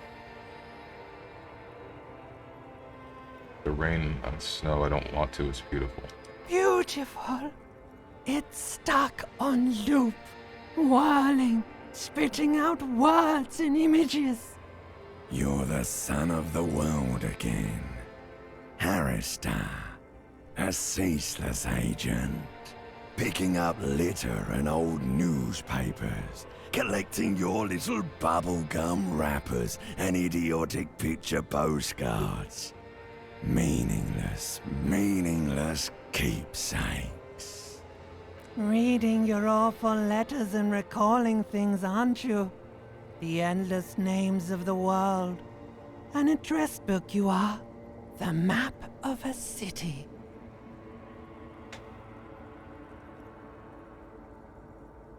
That's right, I am an agent of the world. You'll go insane if you keep going like this. One more day, and you'll be in the loony bin. I just know you will. And for what, brother man? For the greater good. Solving your little crossword puzzles. Doing your tasks. Crossing names off lists. Trying to become some sort of world detector. It won't make it okay. It won't put smoke back in her mouth. Making progress measured. Steady progress. Forget politics, I'll never sleep if I keep on like this. We're making progress. There he goes again. He's a real political animal, our Harry. He still doesn't see that it's the world changing around him. He's got no idea what he's in for. Why? 'Cause only love can break your heart. Feel the pillow under your cheek. Beep, beep, beep. The alarm is ringing, Harry. The disco circus goes on and on. You barely slept 3 hours last night. Do it for the wind. God, he's just like me. For real, for real. Good. You're up. Listen, there's something that's been bothering you for a few days now. What is it? It's a suspicion, or a feeling, really, that things are not quite in hand around here. Every day, things seem to spin more and more wildly, out of control. The center isn't holding, and despite your efforts to moderate and contain these energies, things only seem to be getting worse. Wait, I thought things were going pretty well. Oh, sure. You've been making progress on your case, interviewing people, solving side tasks. But who's focusing on the big questions? I assume the most qualified and highly credentialed people were taking care of that. But have you ever seen them? How do you know they're even there? More importantly, how do you know they aren't waiting for your participation? What am I supposed to do? You've got to find out who bears la responsabilité. What exactly is la responsabilité? I thought I was assigning responsibility for the murder. Alright, give it to me. I'll accept responsibility. What exactly is it? The most awesome, terrible thing. It is human nature to crave la responsabilité and to deny it. That's why it must be distributed across many different organizations, agencies, offices, and portfolios.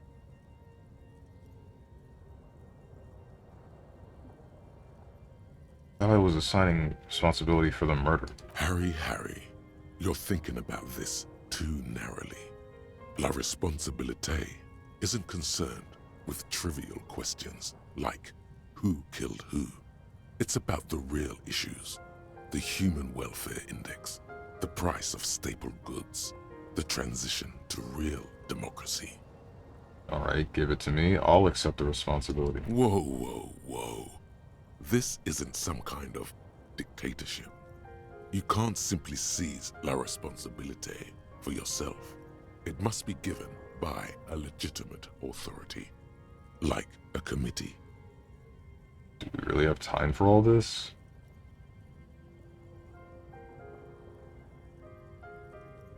And who should sit on this committee? Only the most even-keeled minds in Martinez.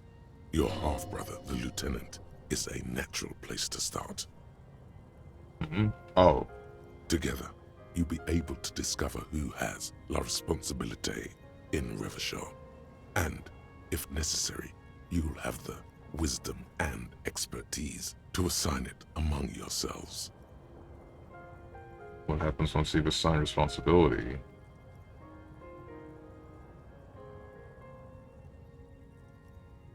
Most likely, your findings will be collected in a report, which will be carefully reviewed by your superiors.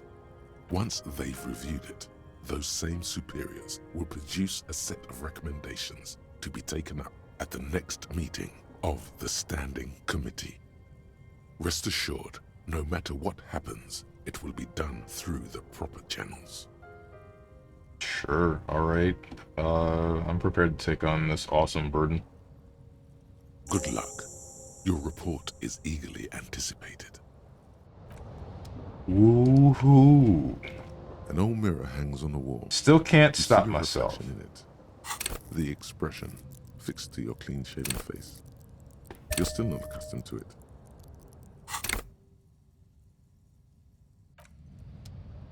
An old mirror Alright, hangs so on like the I wall. can stop now, You see right? your reflection in it. It's still not happening. It won't come off that easy. Amazing.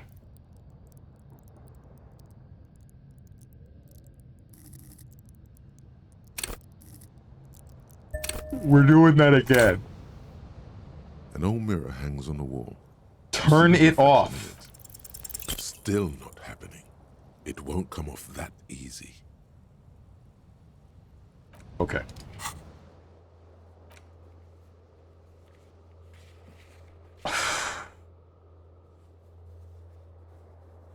Form a committee of moralists to assign responsibility. Kim might know where to start. Oh no.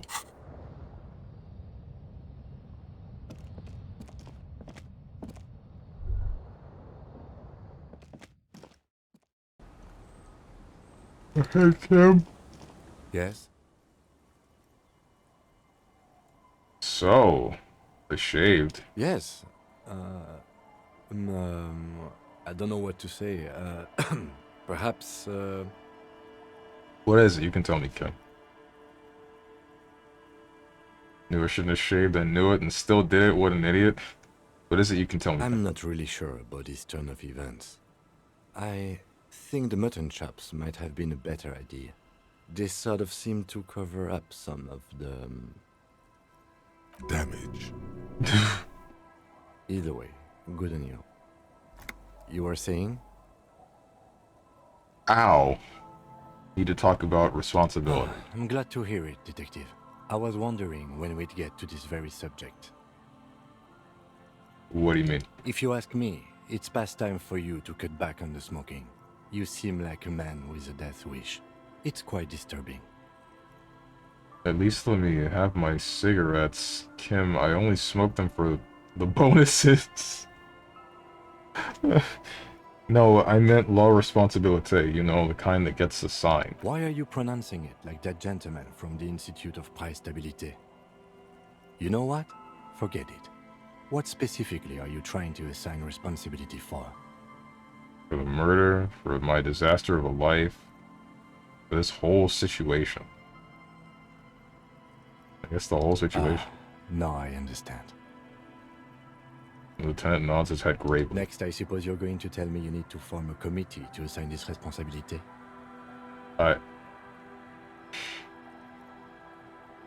How'd you know? Simple.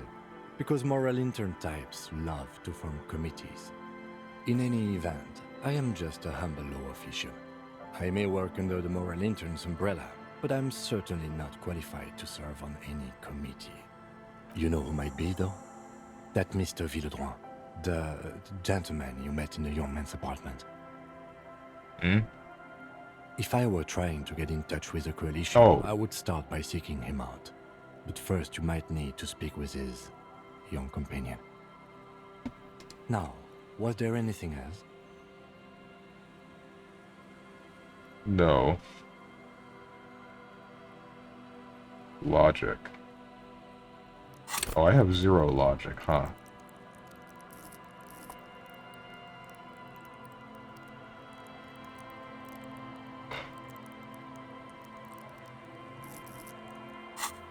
I don't think I should even bother putting a point into this.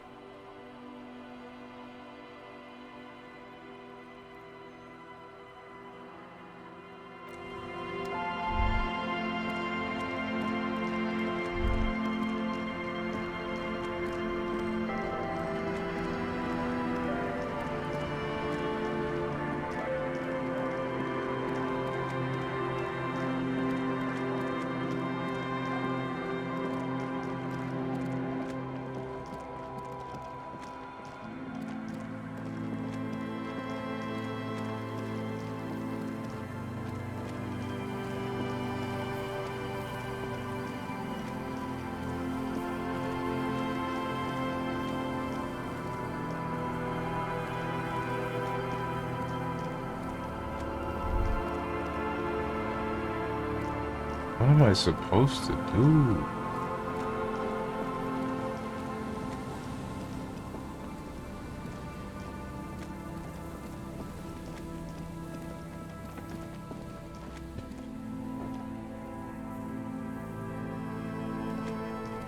Hello. Isn't this a fine morning?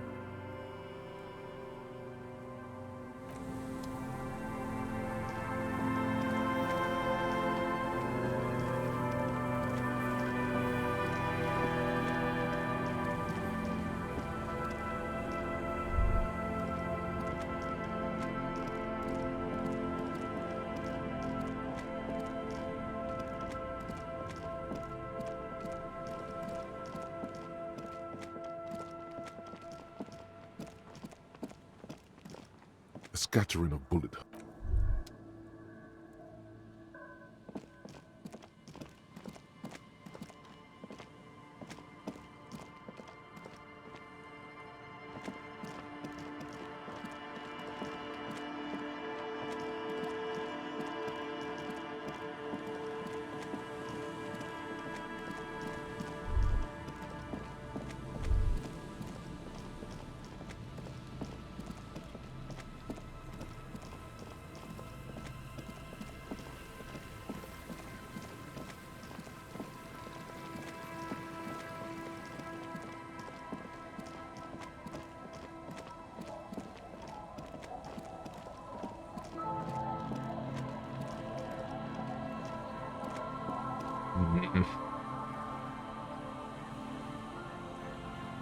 Ugh.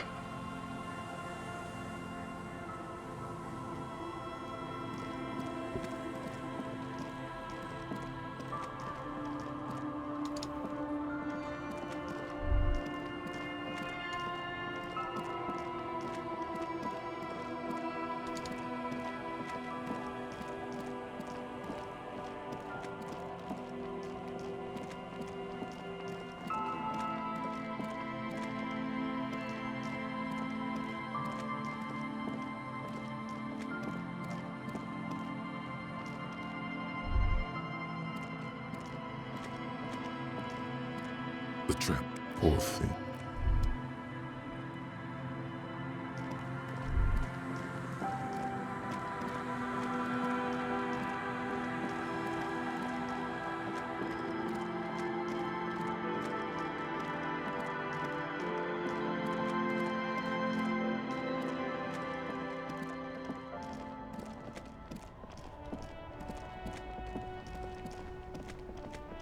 Hey, what the heck? The hell are you two doing? That's one brutal motor carriage. Oh, okay. If I were a real skull now, I'd jack it, paint it in palm tree livery, then bottom light it, neon style.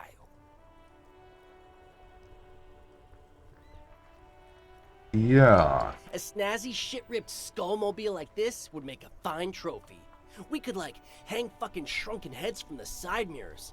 Cops' heads. Scary tribal shit. What's wrong with you? Yeah, tribal shit. A cop carriage like this would have proper skull value. While I appreciate the interest you take in my brutal motor carriage, I have to stop you right there. The RCM takes threats directed at its property seriously. It's just theoretical work, Copper. No basis in reality. Man, if we were certified skulls right now... Who are you? I can tell you who we're not, cop. We're not snitches or skulls. Which is not to say that the skulls are bitches and... On the contrary. The part of this presentation you want to take home with you, cop man, is we're not part of the skulls yet. Who are the skulls? You don't know? What kind of cop are you?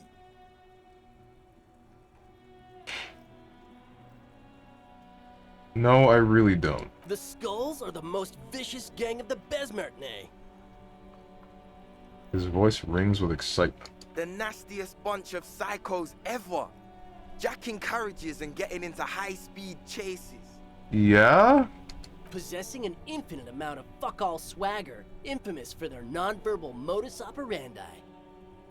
Non-verbal? If a skull spots you, he will pull out his dagger and stab you without saying a word. The lieutenant's voice is as calm as usual, a testament to the violence and death he's witnessed through the sight of his firearm.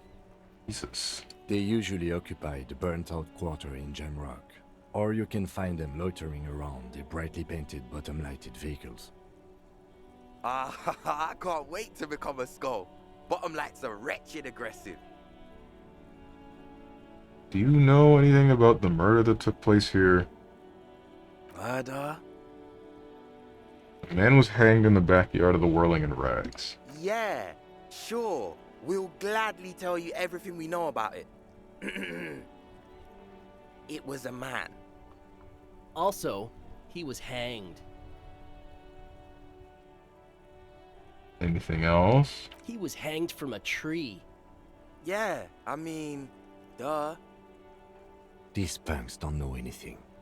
Let's just move along. Hey, stop right there. How does one know anything? What does that mean? Fucking philosophy, man. You can do aggressive shit with philosophy. Justify shit. You guys know Cindy the Skulls? Oh, Cindy yeah. the Skull? Cindy's a right proper skull. The young man's eyes glaze over, his voice filled with longing. Yeah, a true artist of the future. Just like Arno van Eyck. By the way, if you see Cindy, give her our regards. He adds, returning from whatever void he was just visiting. The lieutenant on your left is unusually lenient toward them.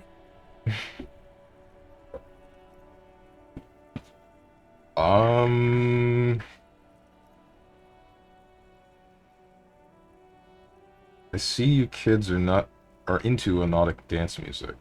Oh man, yeah. We're not fucking kids, man. Be wary of the abyss. His blonde friend adds ominously and points to his temple. Why? Probably because of how non-verbal their mode of operation is going to be. It's a threat. I just wanted to talk about music, and now there's a conflict all of a sudden. It's too much.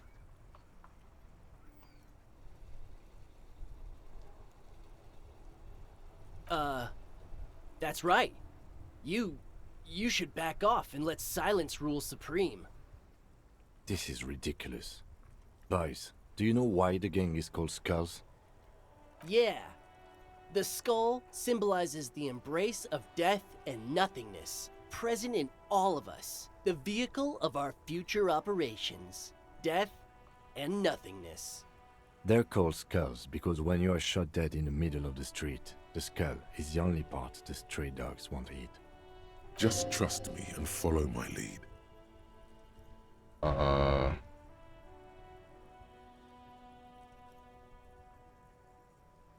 So, boys, want to feel the dogs? No reply. The blonde rebel scratches his chin, deliberately not focusing his gaze on anything. He looks very uncomfortable. The other one shuffles uncomfortably, nevertheless continuing to steal glances at the lieutenant's motor carriage. Why aren't there more skulls than Martinets? Your rhetoric is confusing. Why aren't there more skulls than Martinets? The Union does their share of policing in Martinez, at least where gangs are concerned. That's why there isn't much organized crime around here. Oh. Apart from the unions themselves, of course. Ha. Don't you worry about that. We're gonna make up for the deficit. Yeah, we are. The young men exchange approving nods. Rhetoric is confusing. Are you part of Skulls or not? We're not franchise Skulls. Well, not yet. Once we get our name out there, we'll have a chance to join them. And what makes you think the organization would accept you? Because we can be just as psycho and vicious. You'll see. But in a non-threatening and definitely legal way. The other one quickly adds and whispers something to his friend. We'll fuck the system from the inside later. Just be cool now. The damage will be tenfold. Right on, fuck. So what's happening now?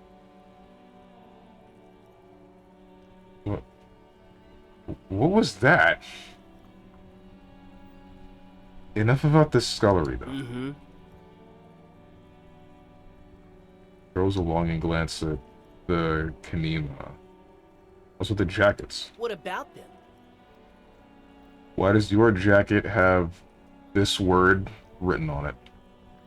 Well, first off, it's a statement and not necessarily something that characterizes me as a person, even though the statement has character. And I do like piss.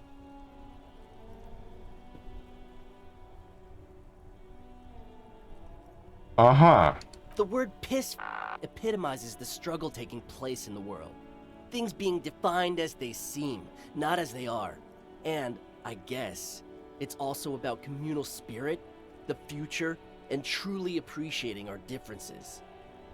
I'm sorry? Also, you've got to admit, it catches the eye. And since the Grand Piper is slowly but steadily moving towards basing the economy on it, attention, it is imperative that the medium itself convey the message. What? What I mean by this is, we are all piss and that the world is inherently meaningless. Sure, dude. And you? Like I said before, many men keep searching for the one, for so-called true love, which is actually just obsession masquerading as kinship. The thrill of the chase, the hollowness that fills your chest cavity after catching it. To catch a fish, you'll need to hurl the lure many times, and even then it isn't certain that you'll get anything. If you blow up the lake, though... That's a terrible metaphor. you get more fish in a shorter time. And, for time is of the essence and fleeting ever so quickly, one must think of a way to fuck the whole world and not get caught up in fucking some one. Because when one fucks everything, he fucks nothing. And that, to me, feels glorious. Sticking your dick into the void. Is it a coincidence that here we have 2 badass jackets and 2 badass cops?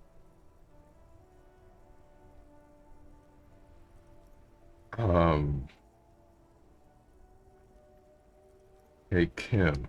Yes?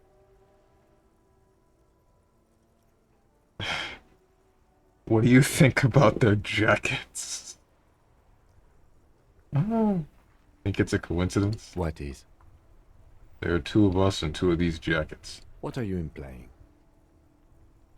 Which one would you wear?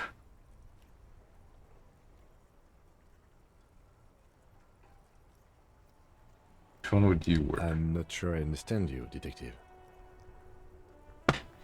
My God.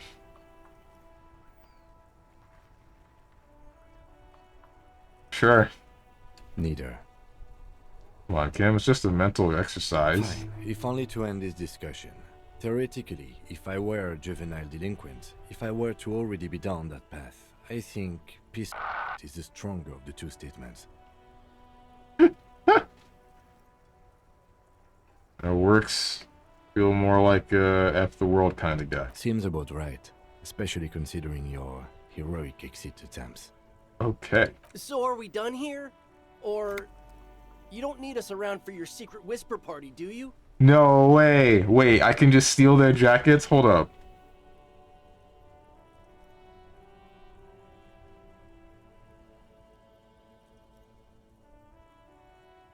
Give me your jackets. No, no, no. Don't ask anything. Be subtle and scary. The boys dream about being skulls. Use that. Wait, how? Suggest they're massive skulls. Come on. Boys with those jackets, you're gonna be the Skull Kings in no time. What? No! Skulls don't have kings. I think. And we're not even in yet. Yeah, man, keep your voice down. Skulls don't take it lightly when folks pretend to be them. We're not even prospects yet. Raise your voice. Not even prospects and already aspiring to be kings? Wow, you boys are ambitious. Only prospects and already planning a coup in the skulls. You're destined to go far. He gets it. Passive-aggressive flattery. Shut the fuck up. Are you trying to get us killed? Now bring it to the jackets and, yes, start shouting.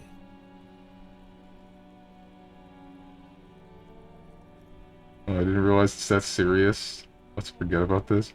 Yes, we want to be a cool Killer Skulls too, like you guys, but we don't have skull jackets. Please be quiet. What? What do you want? The jackets?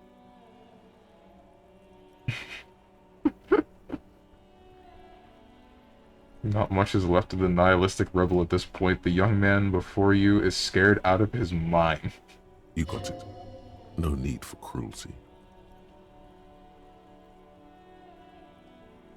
Offer us your jackets like that, it'll be impolite to refuse. Yes, the jackets. Oh, man.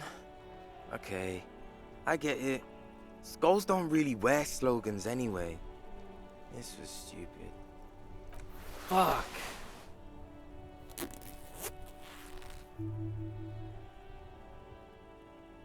Well, alright. The lieutenant watches the boys take their jackets off with mild amusement.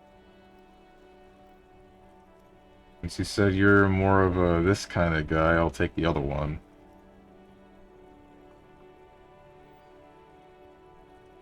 I'm absolutely okay with not having either one, thank you. Why not? They're a pair. We could really raise hell. Go undercover hard.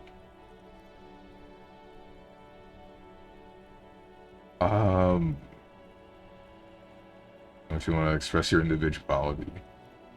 This case doesn't require us to go undercover or raise hell. In fact, I don't think the jackets will be useful at all.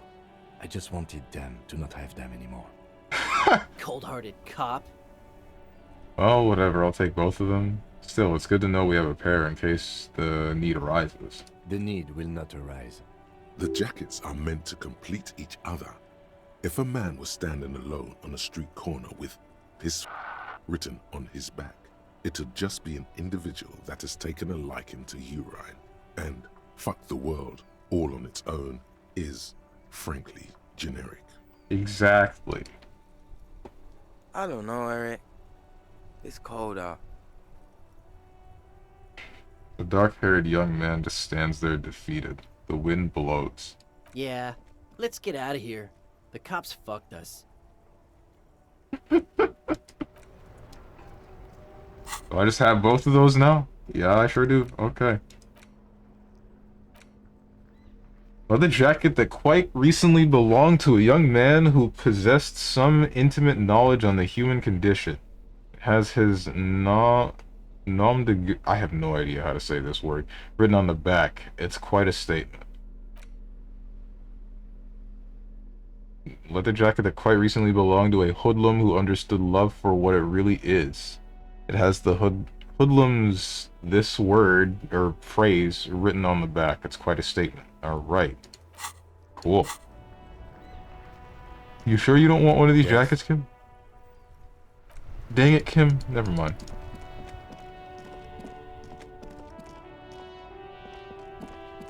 What the heck do I do now? I still... Old woman's gone. Sunday friend guy. Still trying to do this. Character's portrait. Was it smiling before? Yeah. He was... That's the expression. I was doing the expression before. It's just now he's shaved. And he looks worse.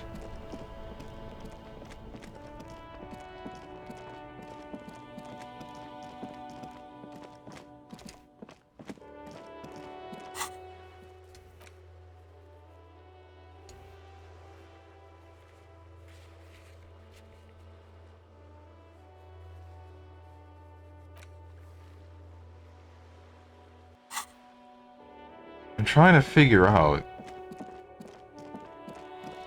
Like, I really feel like I might just be missing a check of some sort.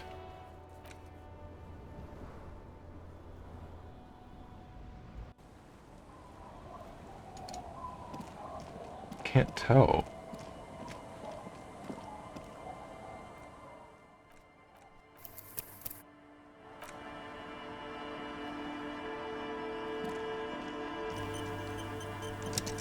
The scruffy-haired little boy kicks a stone while the other watches him do it.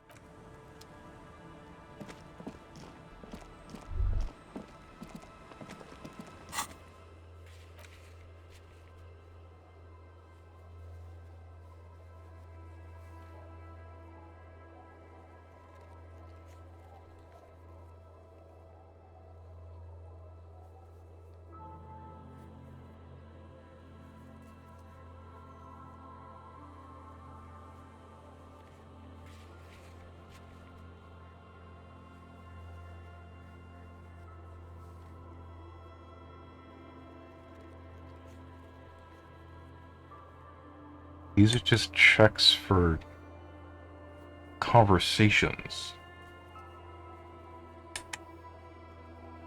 Scattering of bullet holes. Andre. Stained glass window. Smoker on the balcony. Mirror. Titus Hardy.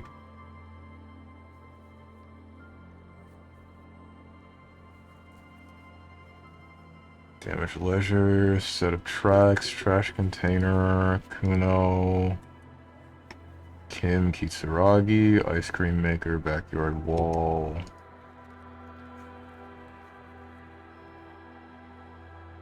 There's only...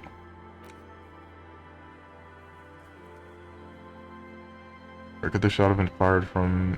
The hangman... Not the roof. This will take some checking of the locations. Check boardwalk for bullet traces, and then check island for bullet traces. Okay, the island I can't check until the boat is dried, I think.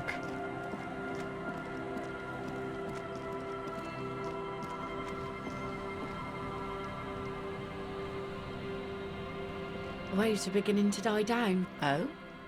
Well, how can I assist you then, officer?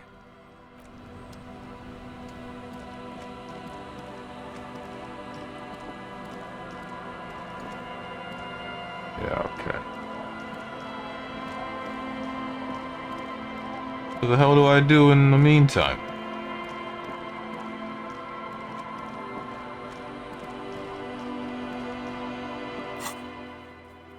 How do I check the boardwalk?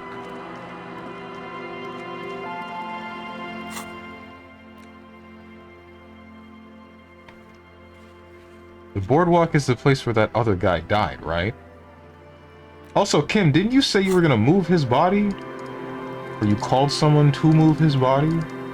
I feel like he's still there. He's still there. I'm gonna have a little bit of a problem.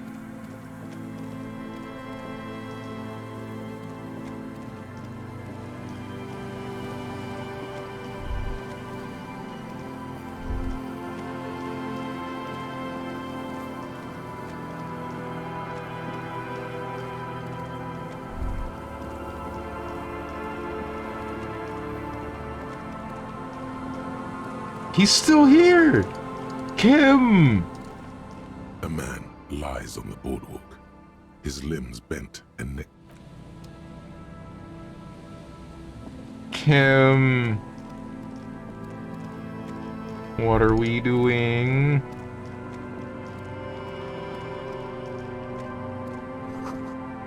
A long way down to your death from here, 20 meters at least.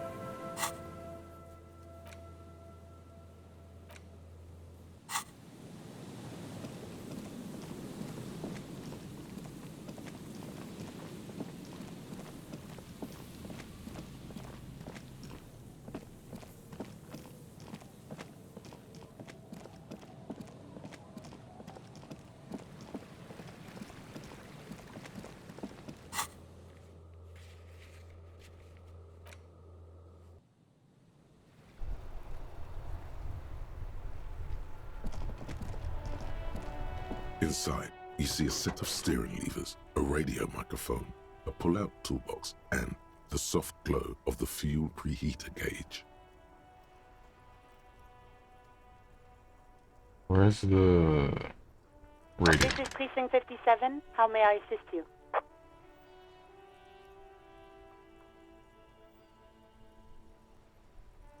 Please connect me to Sylvie again. Ignore Alice and press the button labeled saved. Please connect me to Sylvie again. Just a second, officer. Sylvie Malaika on the line for you, officer. Yes, hello? Hey Sylvie, it's the police again. Oh, great. What else do you need, detective? I got everything I need. You hear the call breaking up on the other end of the radio, and then the already familiar voice. Anything else I can help you with, officer? Right. 10-4, come in. Firewall. Roger that. 10-10, over and out. Am I not able to... Where's the thing that lets me report that the guy on the boardwalk is dead? Because, you know, he's been kind of rotting for a couple of days. Never mind.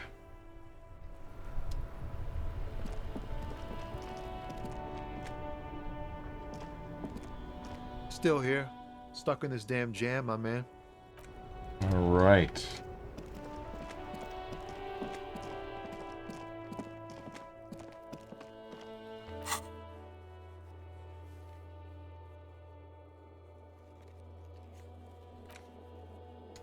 Guess I can go back to the church.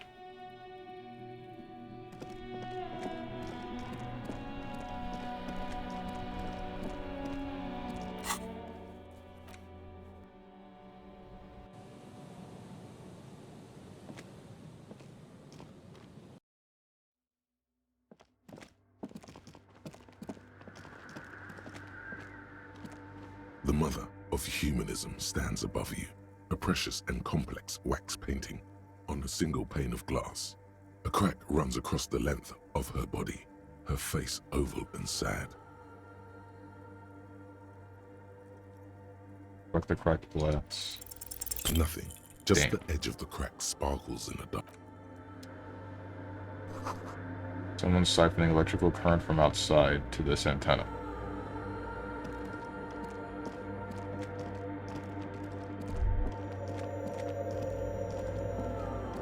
Oh, hey, wait. There's coffee in the back. Oh, wait. I meant the mother's love. Coffee in the back. Something familiar about that. Coffee and stale cookies. You by any chance heard the I have no idea how to say that. Say the password to a radio computer. What was that about coffee? Too many times, essay. You need it for something. Just tell me what's the password.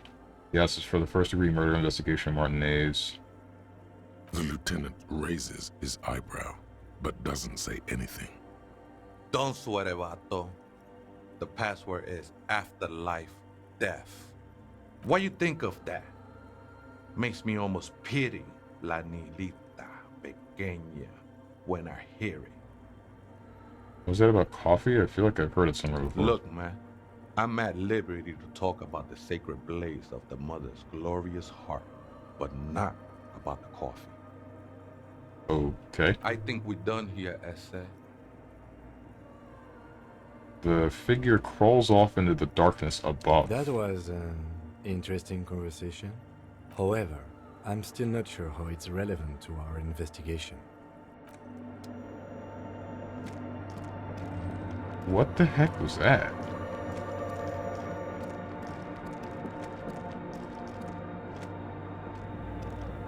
The machine's keyboard is still illuminated. The speaker comes to life. Static seat. Good morning, Fortress Accident on Saint-Brune. This is the East Insulindian Repeater Station 1. Please repeat. Is this the personal log? Let's try this again. I think I may have the right password for the personal log. Good. Please repeat the password.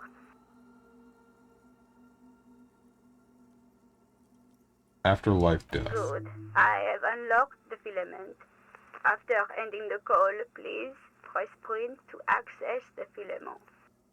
Fortress Accident, is there anything else I can do for you today? Thanks. Goodbye, Fortress Accident. He says as her voice disappears into a whir of static. The machine's keyboard is still... The printer prints out a long text document with dated paragraphs. It looks a bit like someone's journal. Read the printout. The first entry, made on the 4th of February, 51, by an unknown author, is short and concise. Arrived at the church. The door was boarded up, so I used the crowbar to get inside. Looks like the place has been deserted. Nothing out of the ordinary, but I'll ask around. Need to figure out how to get the electricity in. The lieutenant leans closer, scouring the printout over your shoulder. Just as you finish reading, he looks up, muttering under his breath. 4th of February. That's over a month ago. Whoever set up those machines has been here for quite a while. Think this log may be connected to the case? Our case? No, I don't think so. It must be some local eccentric. Second entry. 6th of February, 51.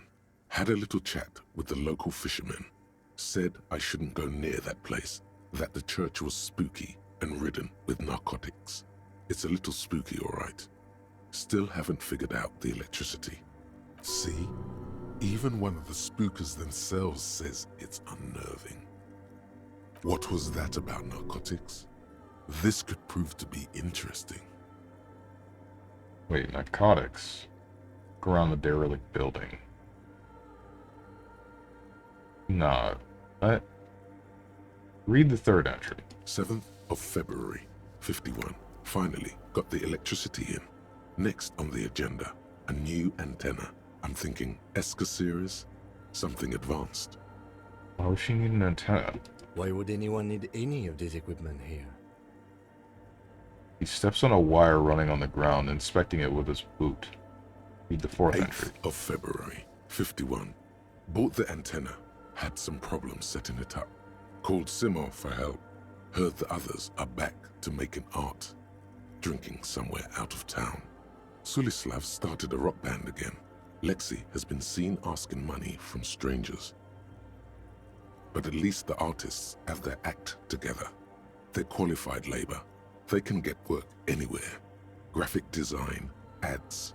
The programmers are doing fine too. I mean, they're programmers. The writers, though, they're fucked. I just have to find out what caused that data loss and be done with it. Still don't understand how it managed to wipe out the backup, when the backup wasn't even connected to the front. I know. Everyone thinks it's impossible. They say I must be lying. I'm here to set it right. A loss? Seems like something to do with radio computers. Unfortunately, I don't know enough about them to understand what the author is saying. Something about the backup data getting destroyed, and how everyone thought it was the author's fault. Let's just keep reading. Artists, programmers, Lexi. Who are all of these people? I think these people worked in the radio computer games business. The one we saw in the Doom commercial area. They must be our former co-workers. Oh. 12th of February, 51. Brought some food from the grocery store. Apparently, there's a strike going on in the harbor. Definitely not happy to see the Martinez people again. Everything's now set up in the church. Going to start working tomorrow, 8 a.m. The strike. We are nearing the date of the murder. Keep reading. I'm interested now. I want to know what's that radio anomaly that sent this person here in the first place. Read the sixth entry. 25th of February, 51. I've been sending data up to Lintel for a while now, trying to recreate the data loss, but nothing. Didn't even feel like logging in, the disappointment. But I did discover a curious audio-spatial anomaly at the back of the church. I've named it the Swallow. It swallows sound. Need to get some mics. Is she talking about? The lieutenant looks to his right toward the silence. 7th entry. 28th of February, 51. Yes, the first recordings confirm that the Swallow is real and I'm not just losing my mind. It's a pillar of silence with a diameter of approximately 3 meters. Seems like the higher I go, the less I record. This might be a coincidence, or it could be connected to the data loss that led me here. The pillar of silence. She is talking about the silence. Is she suggesting it's more than just an architectural quirk? But what could it be? Look at the water basin behind The lieutenant doesn't answer. He follows your gaze, studying the basins. The water shines in them. No ripples. But what could it be? Oh wait, no. 8th entry. March 51. Some kind of young disco men have appeared next to the church. I've been trying to record the silence to find the epicenter, but now it turns out I've also been capturing the future of dance music, one neo-disco song over and over again. Fortunately, the song is so monotonous, I was able to devise an algorithm to factor it out. The other day, one of the disco men came in. Before I could even say hello, she got scared and left. Good, I don't want anyone distracting me from my work. That disco man must be a cell. She must be describing a cell. Girl on the ice? Sounds like her, yes. 9th entry. March 51. I got a call from the repeater station. Someone has tried to access the radio computer in our old office in Martinez. Oops. Can't do anything about it. The The storekeeper still doesn't want to let me inside the building. Thinks I'm part of some kind of curse. How Martinez of her. That's me. I was the one who broke into that radio computer. And the storekeeper must be Plaisance. I knew it wasn't a good idea to meddle with the machine. No. It was a great idea. You're learning things. This is how you learn things about machines. 10th entry. March 51. A new 2-meter aux cable. Noodles. Crackers. Ping energy drinks. Water. Toothpaste. Gum. Also some canned air. Your reading is interrupted by the sound of the church door opening. Uh-oh. A strange woman makes straight for the radio computer. Hey.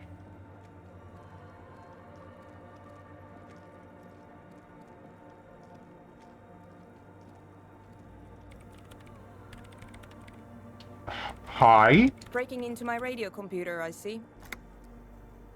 She glances at you as she holds down the off button for several seconds. The machine reboots. Yes, you are breaking in, but not into her radio computer. You're a master circuit bender. I do apologize for the intrusion, madame. We are with the RCM, you see.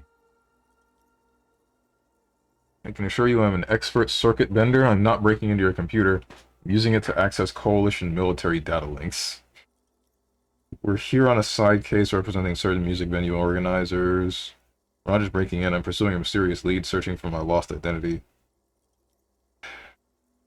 Look at Well, this. you won't find any music venue organizers here. She barely looks up from the keyboard. You hear the machine whir back to life. It's just me and my computer, and it has been this way for weeks. Now please give me some room. I need 2 seconds to see that you haven't destroyed anything. We should talk to her after she has rebooted the machine. Have you rebooted the machine? What is it? The woman is still hunched over the keyboard, gently illuminated by the purring machine. Didn't break anything, did I? Hey, are you the lead programmer of We're All Untethered by any chance? Didn't break anything, did I? No, you just printed out my personal log and wasted some paper. Does not look like a big loss to her. Hey, are you the lead programmer of the We're All Untethered by any chance? Yes. Or, no. Not anymore. That project is dead. She doesn't seem surprised to be recognized. Rather sad. Something passes over her face before she straightens her back. Sorry, but who are you and what are you doing here? I am Soona Luukkanen-Kilde, the former lead programmer of Fortress Accident and RSA radios. I have over 16 years of programming experience, and I'm proficient in both Vox and Orbis languages. If you're not here to hire me, I don't really know how I can help you. He turns back to the terminal. That still doesn't answer what she's doing in an abandoned church.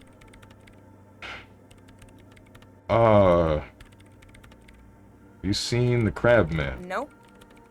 But you know he's around. Yes. He's seen you.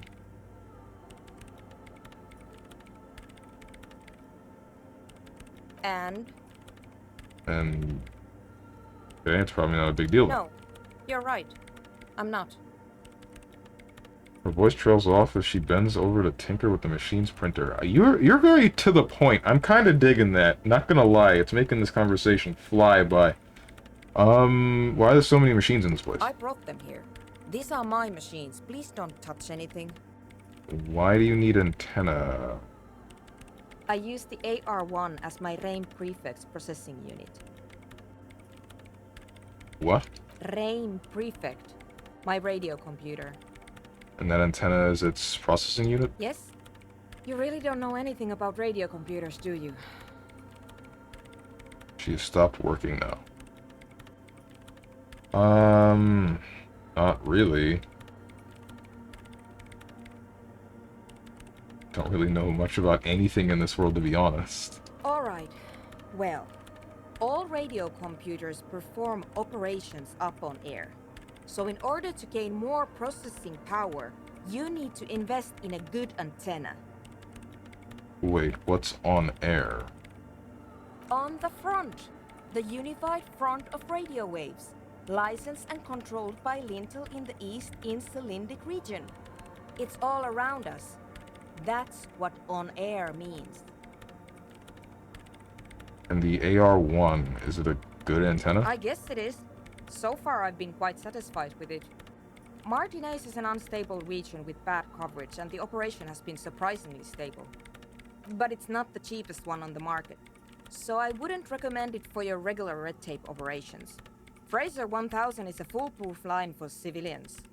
Anyway, you should do some research before you decide to buy anything. Ask around, compare the prices. There are many milieus dedicated to that sort of thing. She liked telling you this. It calmed her nerves. Cool. What are you doing with your radio computer? I'm working. The machine seems almost alien with its pulsing core, the light casting her face in a strange shadow. Working on what? Could you just shh for a moment? Or get to the point. I really need to focus on something. It's not just rudeness. It really is hard to concentrate on whatever she needs to do, and you're not helping. What about those bowls of water over there? They are connected to my RAIN prefect. Whatever you do, just please don't move them, okay? Thanks. Right, I'll try not to touch anything. Next question. Great. She dwells back into the glowing terminal. What are you doing in an abandoned church? You really like those questions, don't you? There's a hint of amusement in her tired eyes. They're bloodshot. She really hasn't been getting much sleep lately, has she? Jesus. I'm a police officer. It's my job to ask questions. You're occupying a public space and you need to know what you're doing here. There have been complaints from your neighbors. I'm a police officer. It's my job to ask questions. I'm conducting scientific research here. You can't throw me out. He says ready to stand her ground. What research? I'm looking for the location of a 2mm hole in the world. What? What? Wait. Huh? She's looking for a disruption in the radio waves. That's what her personal log said. Oh. Not like a hole in the ground. The lieutenant raises his brows, but doesn't say anything.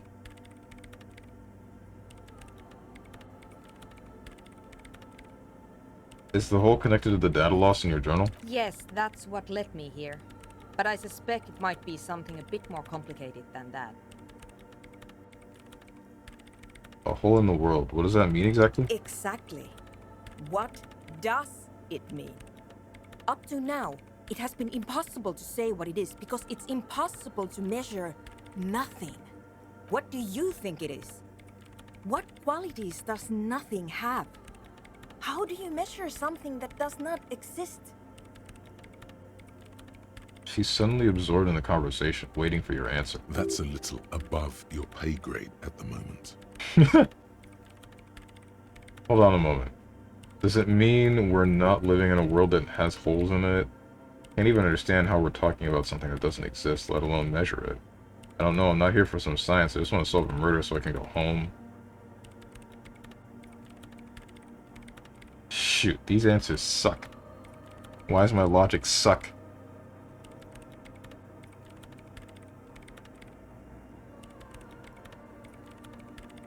I don't know. Are we? That's what I'm trying to figure out here. But how do I figure it out? Can't even understand how you're talking about something that doesn't exist, let alone measure it. You measure it by its surroundings. By that which does exist. Which is what I've been trying to do. I've tried using hydro transducers to record the silence. To find out where it begins. But honestly, it's not progressing very well.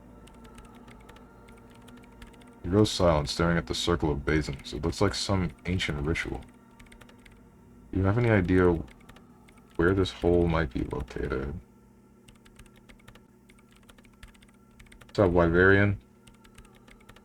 Played day 4 last night. It was insane. Was it now? I'm wondering why, but don't tell me. Do you have any idea where this hole might be located? Somewhere underneath those roof beams, I assume. She looks up, eyes trying to pierce the pitch-black heights above, but without much success. Only a faint crisscross of rafters can be made out from the dark, most of the tower disappearing into the shade. Why there? There's this place at the back of the church, a place where all audible vibrations seem to cease. I've named it the Swallow, and the higher you go, the less you record. The Pillar of Silence? Are you sure it's not just an architectural quirk? Maybe, but it's oddly close to the physical coordinates of the data loss that led me to this place. This is where the Crabman lives. I know. You don't think Crabman might be somehow responsible here? No, I don't. You said that the research isn't going well. Why not? Because it's just trial and error, trying to locate the Swallow, the exact point in space. And I don't have a... You know what? It would be really helpful if you could just stop talking and let me work. All I wanted to know about this scary 2mm hole in the world. For now. Great. Thanks. Hands are a whirl on the keyboard.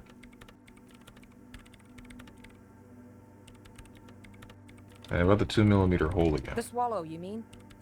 What? Great. Thanks. Never mind. How do you feel about anodic dance music? What? I hate it. Uh-oh. What are you, 40? It's the future of dance music. Same here, it just doesn't connect here. Okay, wow, that was quick. Why do you hate it?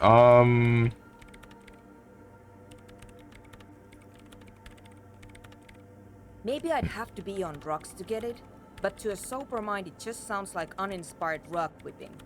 No idea what it has to do with either dancing or music. Right. But how do you feel about a club for anodic dance music? This is about those speed freaks in the tent, isn't it? I've got some news for you. It's not a nightclub they want to build here. What do they want to build then? Take a guess, why don't you? Youth center would be nice, a petting zoo, maybe some community space to help the elderly. I'm still convinced they want to establish a nightclub for anodic dance music. They said it's in their dream. I can't believe they got you so easily. Go have another talk with those up-and-coming entrepreneurs, will you? Thanks. Good luck. I'm not coming in there. They're gonna turn this place into a drug-making place? That's what I'm feeling. That's my guess.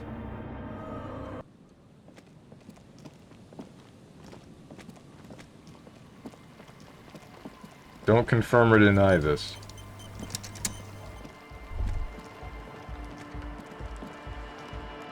Hey, what's your name? Hi What's again. the deal? So, how are things going? Maybe everything isn't quite as you've told. As you've been told, take a moment to analyze. Okay. Rick. So the Speed Freaks want to start a club for dance music. That much checks out. Youths like music. You feel as though you might have liked music more when you were young, too. But you digress. What's the gist of it? The gist of it is, they want to turn the church into a club, but a suspicious element has overtaken the building. It's very important to understand what the gist of things is. Always consult the gist before making up your mind. This is going well. Plus, and it has to be considered, you can't invent the future of dance music in this smelly old tent. Imagine if you had the church. That settles it. Analysis complete. Their story checks out. It still feels as if this didn't quite go as it should have, but... Goodbye, officer. My logic sucks. Let's fix that.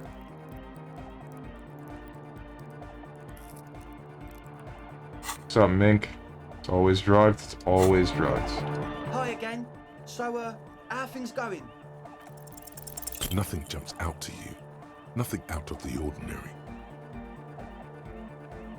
Really? Because I could swear something's not adding up here. How about you get out and breathe? The air in the tent is too thick for you to think clearly. Goodbye, officer. What the heck, man? Huh? I see you're here again. Off-sign, man. Did I mention getting us into the church would help? I thought we'd be okay now, sign-wise. My logic sucks. Hey, you said it, not me. Man. Incremental progress. Right, yeah, no, you're good. Huh? I see you're here again. I'm doing what I can. Continues to rearrange his tools. It's not easy for him. It probably took him years to get used to Andre. Tell me about the machines you saw in the church. Weird stuff. Specialized. There was a data processor and some sort of long-wave machinery. Wires going into water. Gives off a spy sign. Or some fucked up Samaran science sign. You know, the kind that goes head first into the supernatural. The supernatural? Supernatural, so you think it's real as it actually exists? What's wrong with the supernatural? Nothing's wrong with it. You should definitely be researched. You can still do sick shit with it, though. Think it's real that it actually Most exists? of it doesn't exist. But there's also stuff that isn't allowed to exist. Because the moralists think it's too dangerous for the plebs. What? Psionic powers, pale-related diseases, pretenders pretending to be human, folk rights, that kind of stuff. Why are you called Noid? The hardcore aesthetic is esoteric. It's not meant to be discussed with the law at this moment. Picks up some sort of widget. Okay.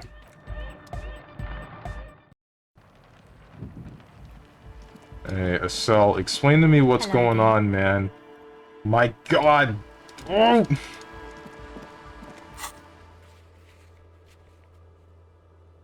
Tell Andre about Suna's thoughts on the nightclub. Okay.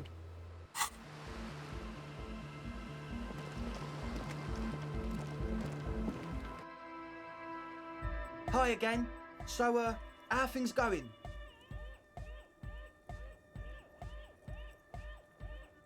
Yes? What's the deal? I was using the mainframe when Suna, the former lead programmer of the Fortress accident, appeared. A programmer? That's odd. What was she like? Did you ask her about the nightclub? She said you guys haven't been completely honest with me about your plans. Come on, man. Who will you trust? The spooky programmer or us? We just want to make the world a better place.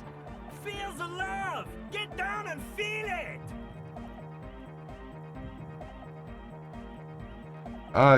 No, I'm really not feeling it at all. You'll get there, believe me.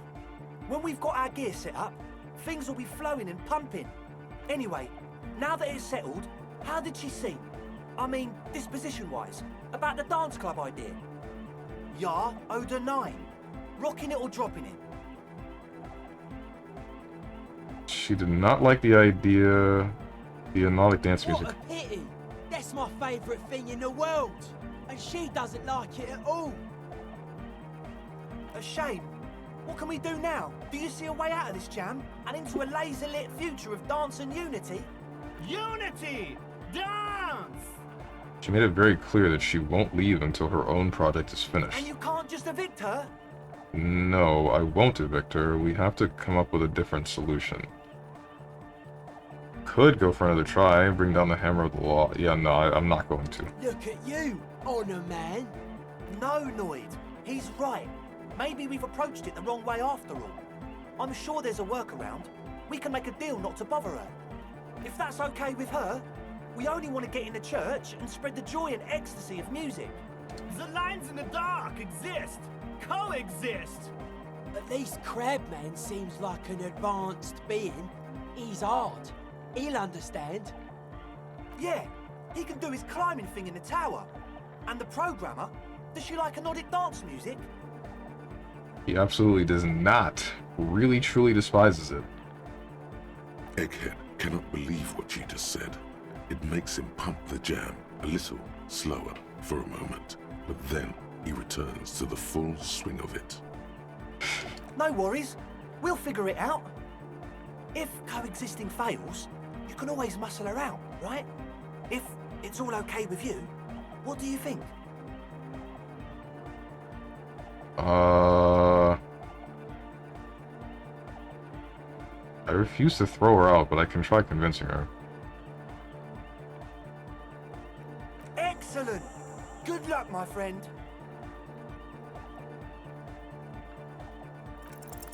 Nothing jumps out to you. God damn it! Nothing out of the ordinary. But Suna said they haven't been honest with me. Haven't they? Or maybe it's that mean programmer herself who's been lying to you.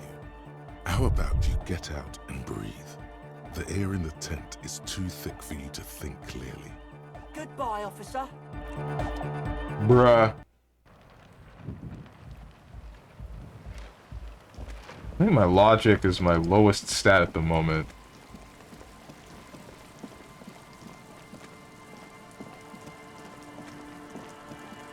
Alright, Suna, are they trying to turn this place into a drug den? What's the deal? Explain to me what's going on. Oh, no, you're still here. Okay, good. Yes, what is it? What if I just force you to leave? I'm a police officer. You have to do what I say. What if you didn't have to leave? I talked to Andre. He wants to make it work. I don't want to make anything work. She replies, her expression unchanged. Well, you don't want to make anything work? Yes, anything. I don't want to make anything work. It's not the anodic dance music that's made her bitter. It's the failure of Fortress Accident. You bitter because of your radio game project failed? Don't bring it up. I'm gonna bring it up. That's right. If we couldn't get our Welkins to happen, I don't want anything to happen. Ever again.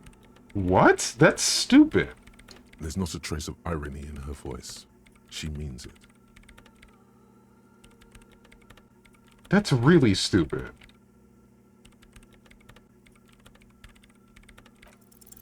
Hey. Wow! 72 per- I can't pass a freaking check today, bro. No, that's a bad idea. Don't say anything. What was that? Suggestion? Yeah, suggestion.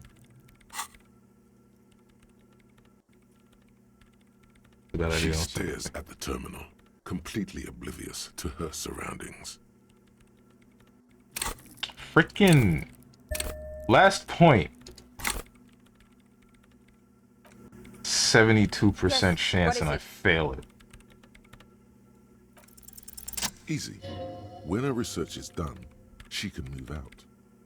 Listen, about your research, you mentioned earlier that it's not going very well. Maybe I can help with something. What? No, I don't really need any help with the project.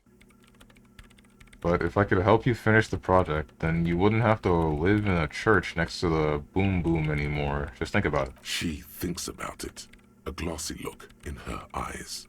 A gust of wind brings more snow in from the broken gallery. It touches her hair. Alright. Bring me the game's offsite copy from my old workspace, if you really want to help.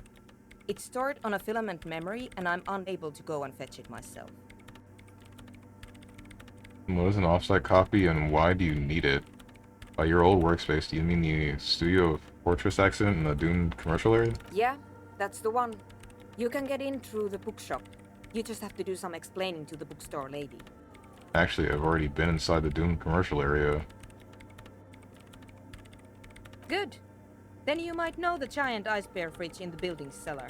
The filament is inside the fridge. Just go and get it. And where exactly is the offsite copy? In the giant ice bear fridge. I just told you. It has red glowing eyes. It's impossible to miss. You just need to get the offsite copy from the ice bear. But you've been to the fridge and it wasn't there. There was a note saying... Found a note from the ice bear fridge. It said the offsite copy had been moved to a safer place.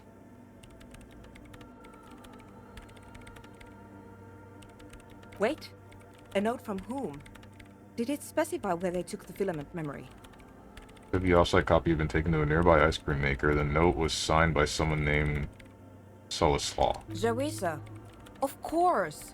Our project lead, Suliswov Jawiza. God, he was always so hell-bent on keeping the copy somewhere safe. And feature creep, and the Valley of the Heads. Like it would have made a difference. The offsite copy was perfectly safe when the data loss happened. That data loss was anomalous. She crosses her arms defiantly. And the heads... I won't even get into the heads. Millions of them. Go find that copy from that ice cream maker, will you? Thanks. Found the ice cream maker, but couldn't get it open. It's completely frozen. This is getting ridiculous. Can't you just defrost it? Or, I don't know. I don't know about the ice cream maker. Just figure something out. There's a solution, but she doesn't want to hand it over to you yet. It's a thing. Something she holds dear.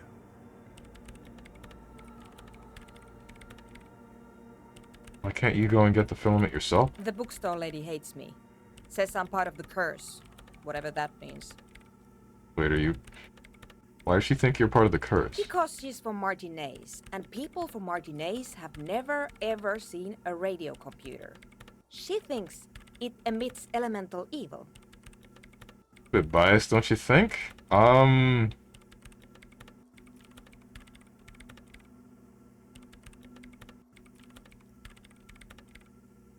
be too harsh. That's only because of their socioeconomic situation.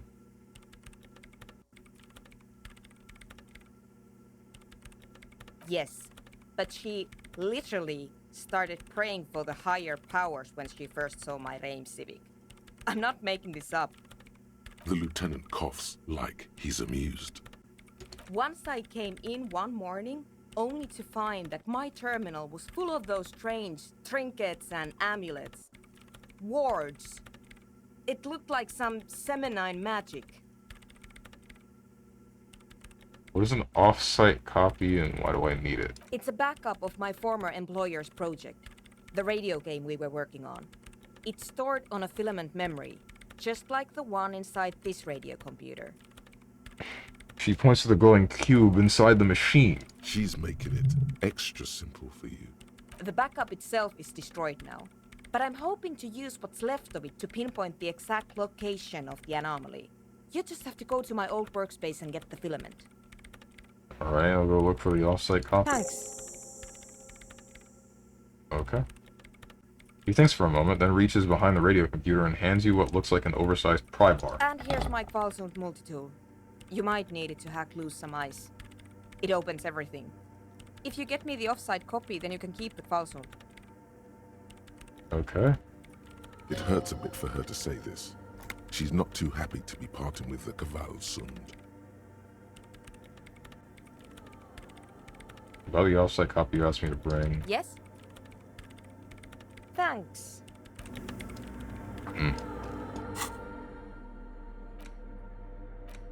What is this thing?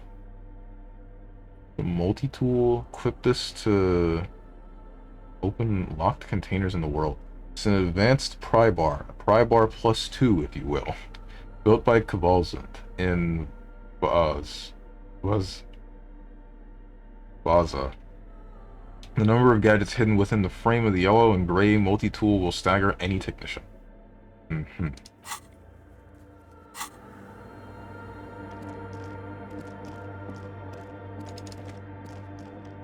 Well, time to open the ice, whatever the hell.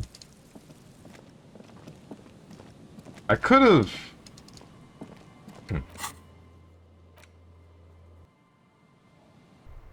I'm wondering if just leaving the ice machine off would have made it thaw so that I could get into it without the multi-tool.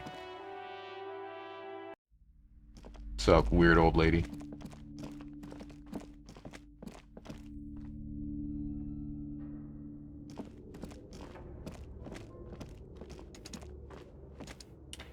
Frickin' heckin' flashlight.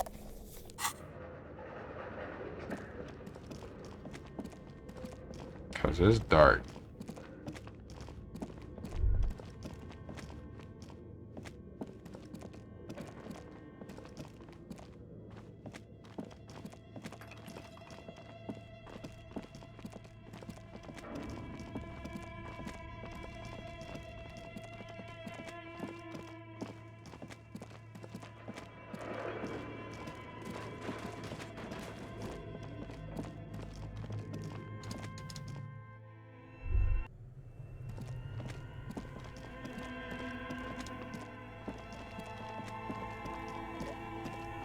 You?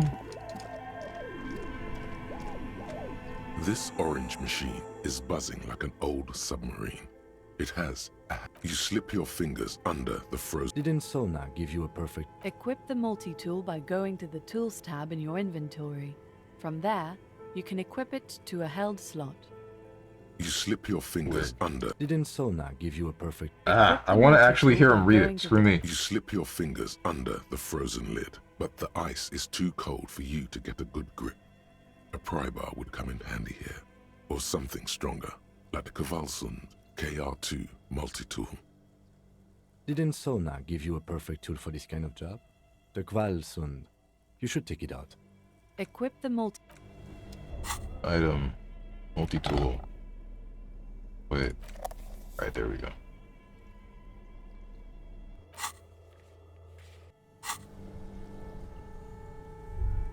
This orange machine is buzzing like an old submarine. Excuse It has me? a hand-cranked ice cream churner on top, and an electric freezer that appears to be frozen shut. Oh, come on. Ice groans Okay, and cool. howls under the strain of your giant Kvalsund multi-tool, until the lid cracks open. Blue electric lights come to life. Inside, on a frosty platform, lies an object, intricate and foreign, left there for a sub-zero beauty sleep. A filament memory with the words, off-site copy, written on its side. Disappointment washes over you as you stare into the almost empty ice cream maker. What, no ice cream?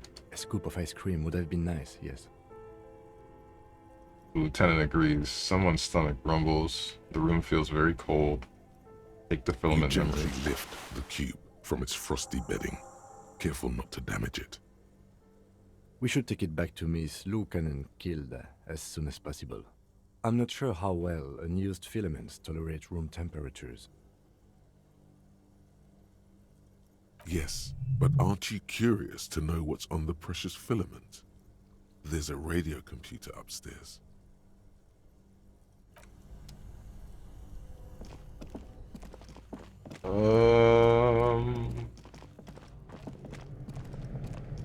Shoot, should I just figure out what it is?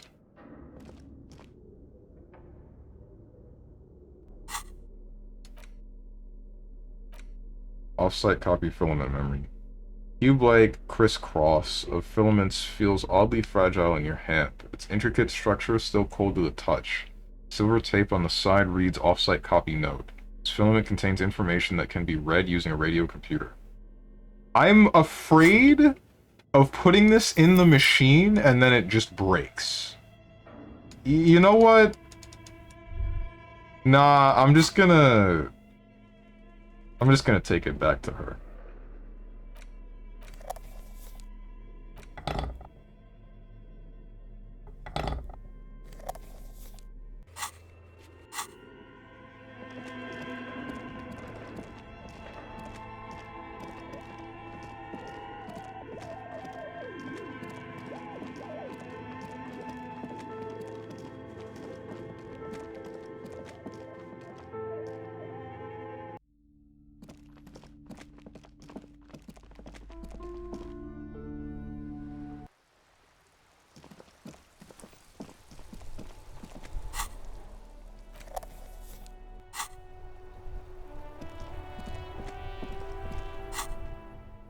Wait, this should be here.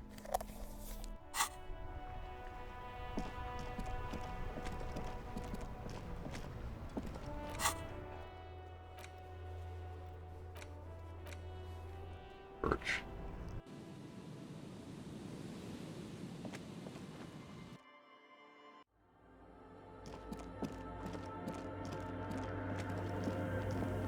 Yes, what is it? Yes? Brought you the filament. Thanks. Looks like it's the one. What's gonna happen now? Now I'm going to print it out to see what's left of it. She's already inserted the filament into the radio computer's core, ready to close the door. What are you even hoping to find? I have a theory. Lintel was able to divine the location of the anomaly from this broken copy. I want to repeat their calculation, only this time with better equipment. Watch. What an intricate display of failure. The paper starts filling out with ink, soaking it in a gleaming blackness. Not a single line of data stands out. This is wrong. Machines shouldn't behave like that. Cold sweat trickles down your spine. This is spooky as hell. Something's very wrong with that filament memory. Please just stop playing with this thing. Now what? Sona doesn't reply, her hands running over the printout. She's looking for something. For her morning star. Eyes scouring the millimeters. Here. I found it. Where? Hold on. She's behind the keyboard now, typing in some numbers that only she understands. The terminal beeps, and a light inside starts pulsing like a glowing heart. Can I do anything? I'm gonna say nothing. Just give me a second. I'm almost... Clocks up her typing speed. I've never witnessed a programmer work before. Done. I've got it. I found the location of the anomaly. There's joy in her voice as she bumps her fist into the air. You did it? You found the coordinates? My god, congratulations. So where is it? Where is your 2mm hole in the world? I found the coordinates. She's beaming. You can feel it in your heart. Great job. My god, congratulations. Thank you. He yells back with a grin. So where is it? Where is your 2mm hole in the world? There. In the swallow. She points at the other end of the church where a group of water bowls form a ritualistic arch. Think you can help me again? She tilts her head, eyes sparkling. Sure. I need you to go move those water bowls for me. I need to double check my calculations. You like moving things around. Moving things around is calming. Just walk over to the circle and follow my instructions. Move the third bowl 2 centimeters to the left, and the fourth bowl 5 centimeters to the right. This should do the trick. Sure, no problem. Thanks. Am I able to... Which one's the third and fourth and the what? It's awfully silent again, as if someone turned off the entire world outside those walls. Water inside the bowls stands still.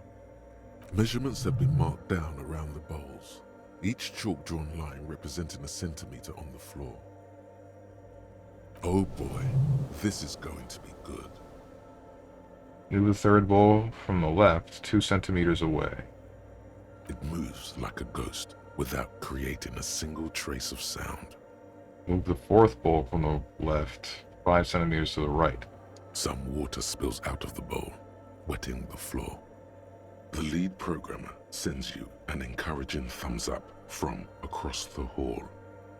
Time to run back, or maybe walk. This is a sacred place after all. Uh-huh.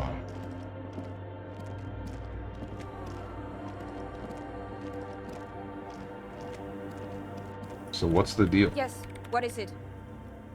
I've moved the water bowls to the right position, just like you asked. What's next? Great. Everything should be aligned now. She stops biting into her chapped lip. Miss Know-It-All is hesitating. What's wrong? Yeah. Nothing. Now the only thing left to do is to unmute the headphones. If we got the location right, we should then be able to hear whatever sound this anomaly makes. Wait, why did you have your headphones on mute in the first place? Honestly, I'm a little scared. Isn't it going to be just silence and nothing else? I don't know. That's what I'm scared of. I don't know. It could be anything. I mean, what sound does the nothing make? How can you even listen to something that doesn't exist? She turns to face you, the mainframe throwing shadows on her chin. What if silence is only what surrounds it, but the swallow itself is... She grows silent, her face very pale in the cold light of electricity. What? You're right, we should be cautious? What? I don't know. I'm just scared. Maybe it's going to be something terrifying. Maybe it's going to tear the world apart. You're right, we should be cautious. We don't know what we're dealing with here. You're overthinking this. Maybe. Maybe I'm just tired. It's scary, but we just have to face it. Yeah. You're right. Let's do it. She puts on her oversized headphones, ready to press unmute on the keyboard. The lieutenant takes a step back. And then, nothing. Nothing happens as Sona Lokanen-Kilda presses unmute on her keyboard. Nothing but silence. You can hear some small animal cross the floor in the chancel. It's that quiet in the sanctuary.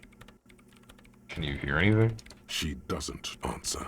Her eyes closed and brows knitted together in a state of deep focus, one hand cupping the headphone. Well? Damn it. She lets out a loud sigh before tearing off her headphones. She's still avoiding your gaze. Come on, did you hear anything? No, of course not. Nothing happened. Let's move on. Despite her fear, she was hoping for something extraordinary to take place. What do you mean nothing happened? Did you find the swallow? No. She rests her face on her hands, massaging the forehead. No. My hypothesis was wrong. According to this, I should have heard something, if I got the coordinates right. Like I said, silence is only what surrounds it. But this is just another failure. Silence sounds like silence. That's all it is.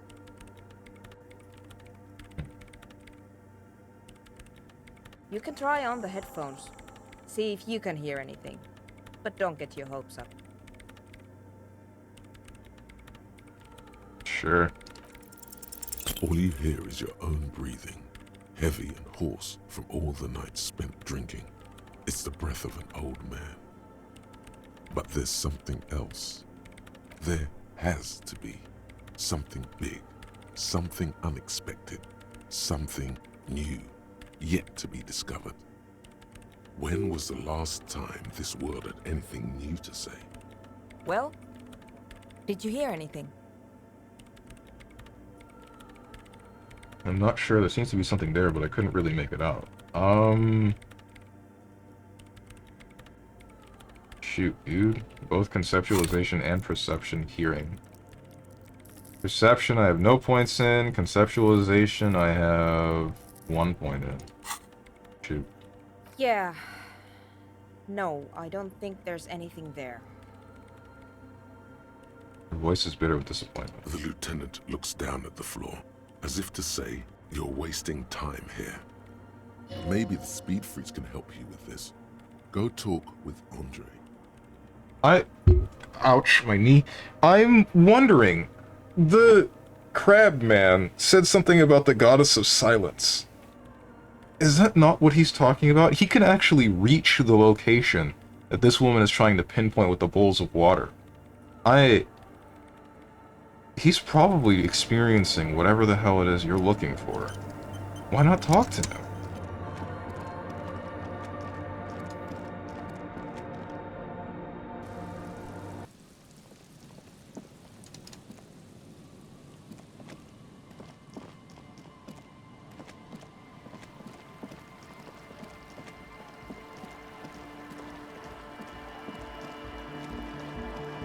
Wonder if that's like a logic check or something. Hey, camera, you wanna fix yourself? How are things going? Yes? Church. What's the deal? Making progress in the church, but it's slow going. There's a hitch in Suna's research. What kind of a hitch? She's trying to catch an anomaly using a special microphone setup, but she can't hear the audio coming through her An audio headphones. shortfall, you say? Guess what? We got speakers with massive low end. There's a good chance it can do it. They've got one speaker. One.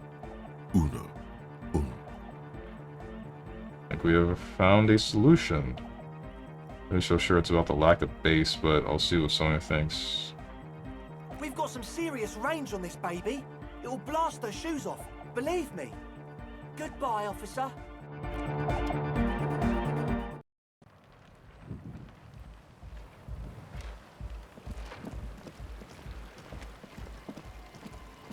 Back into the church we go.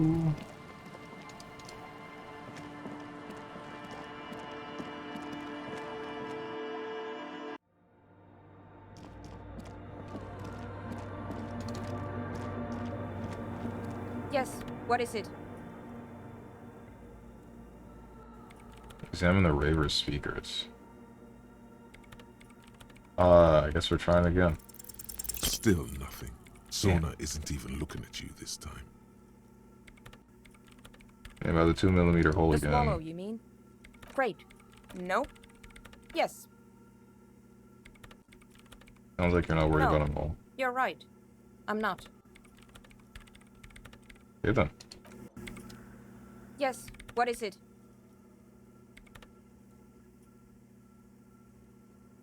I don't have any skill points left, right? No, I don't.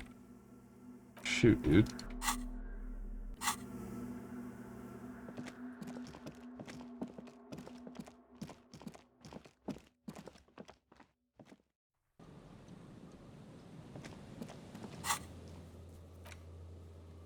Figure out why Sona can't hear anything through her headphones.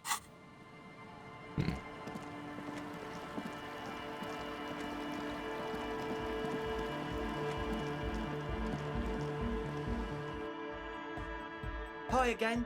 So, how are things going? Yes? What? But do let us know if something changes in the church. Goodbye, officer. Huh?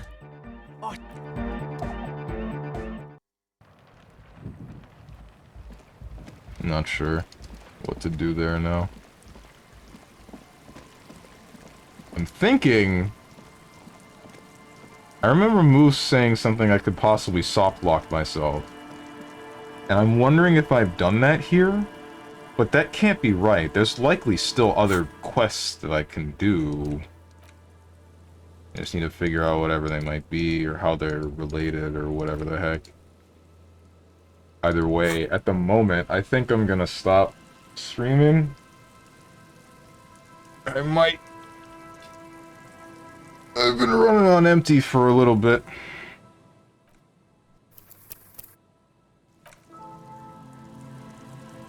Just a little bit.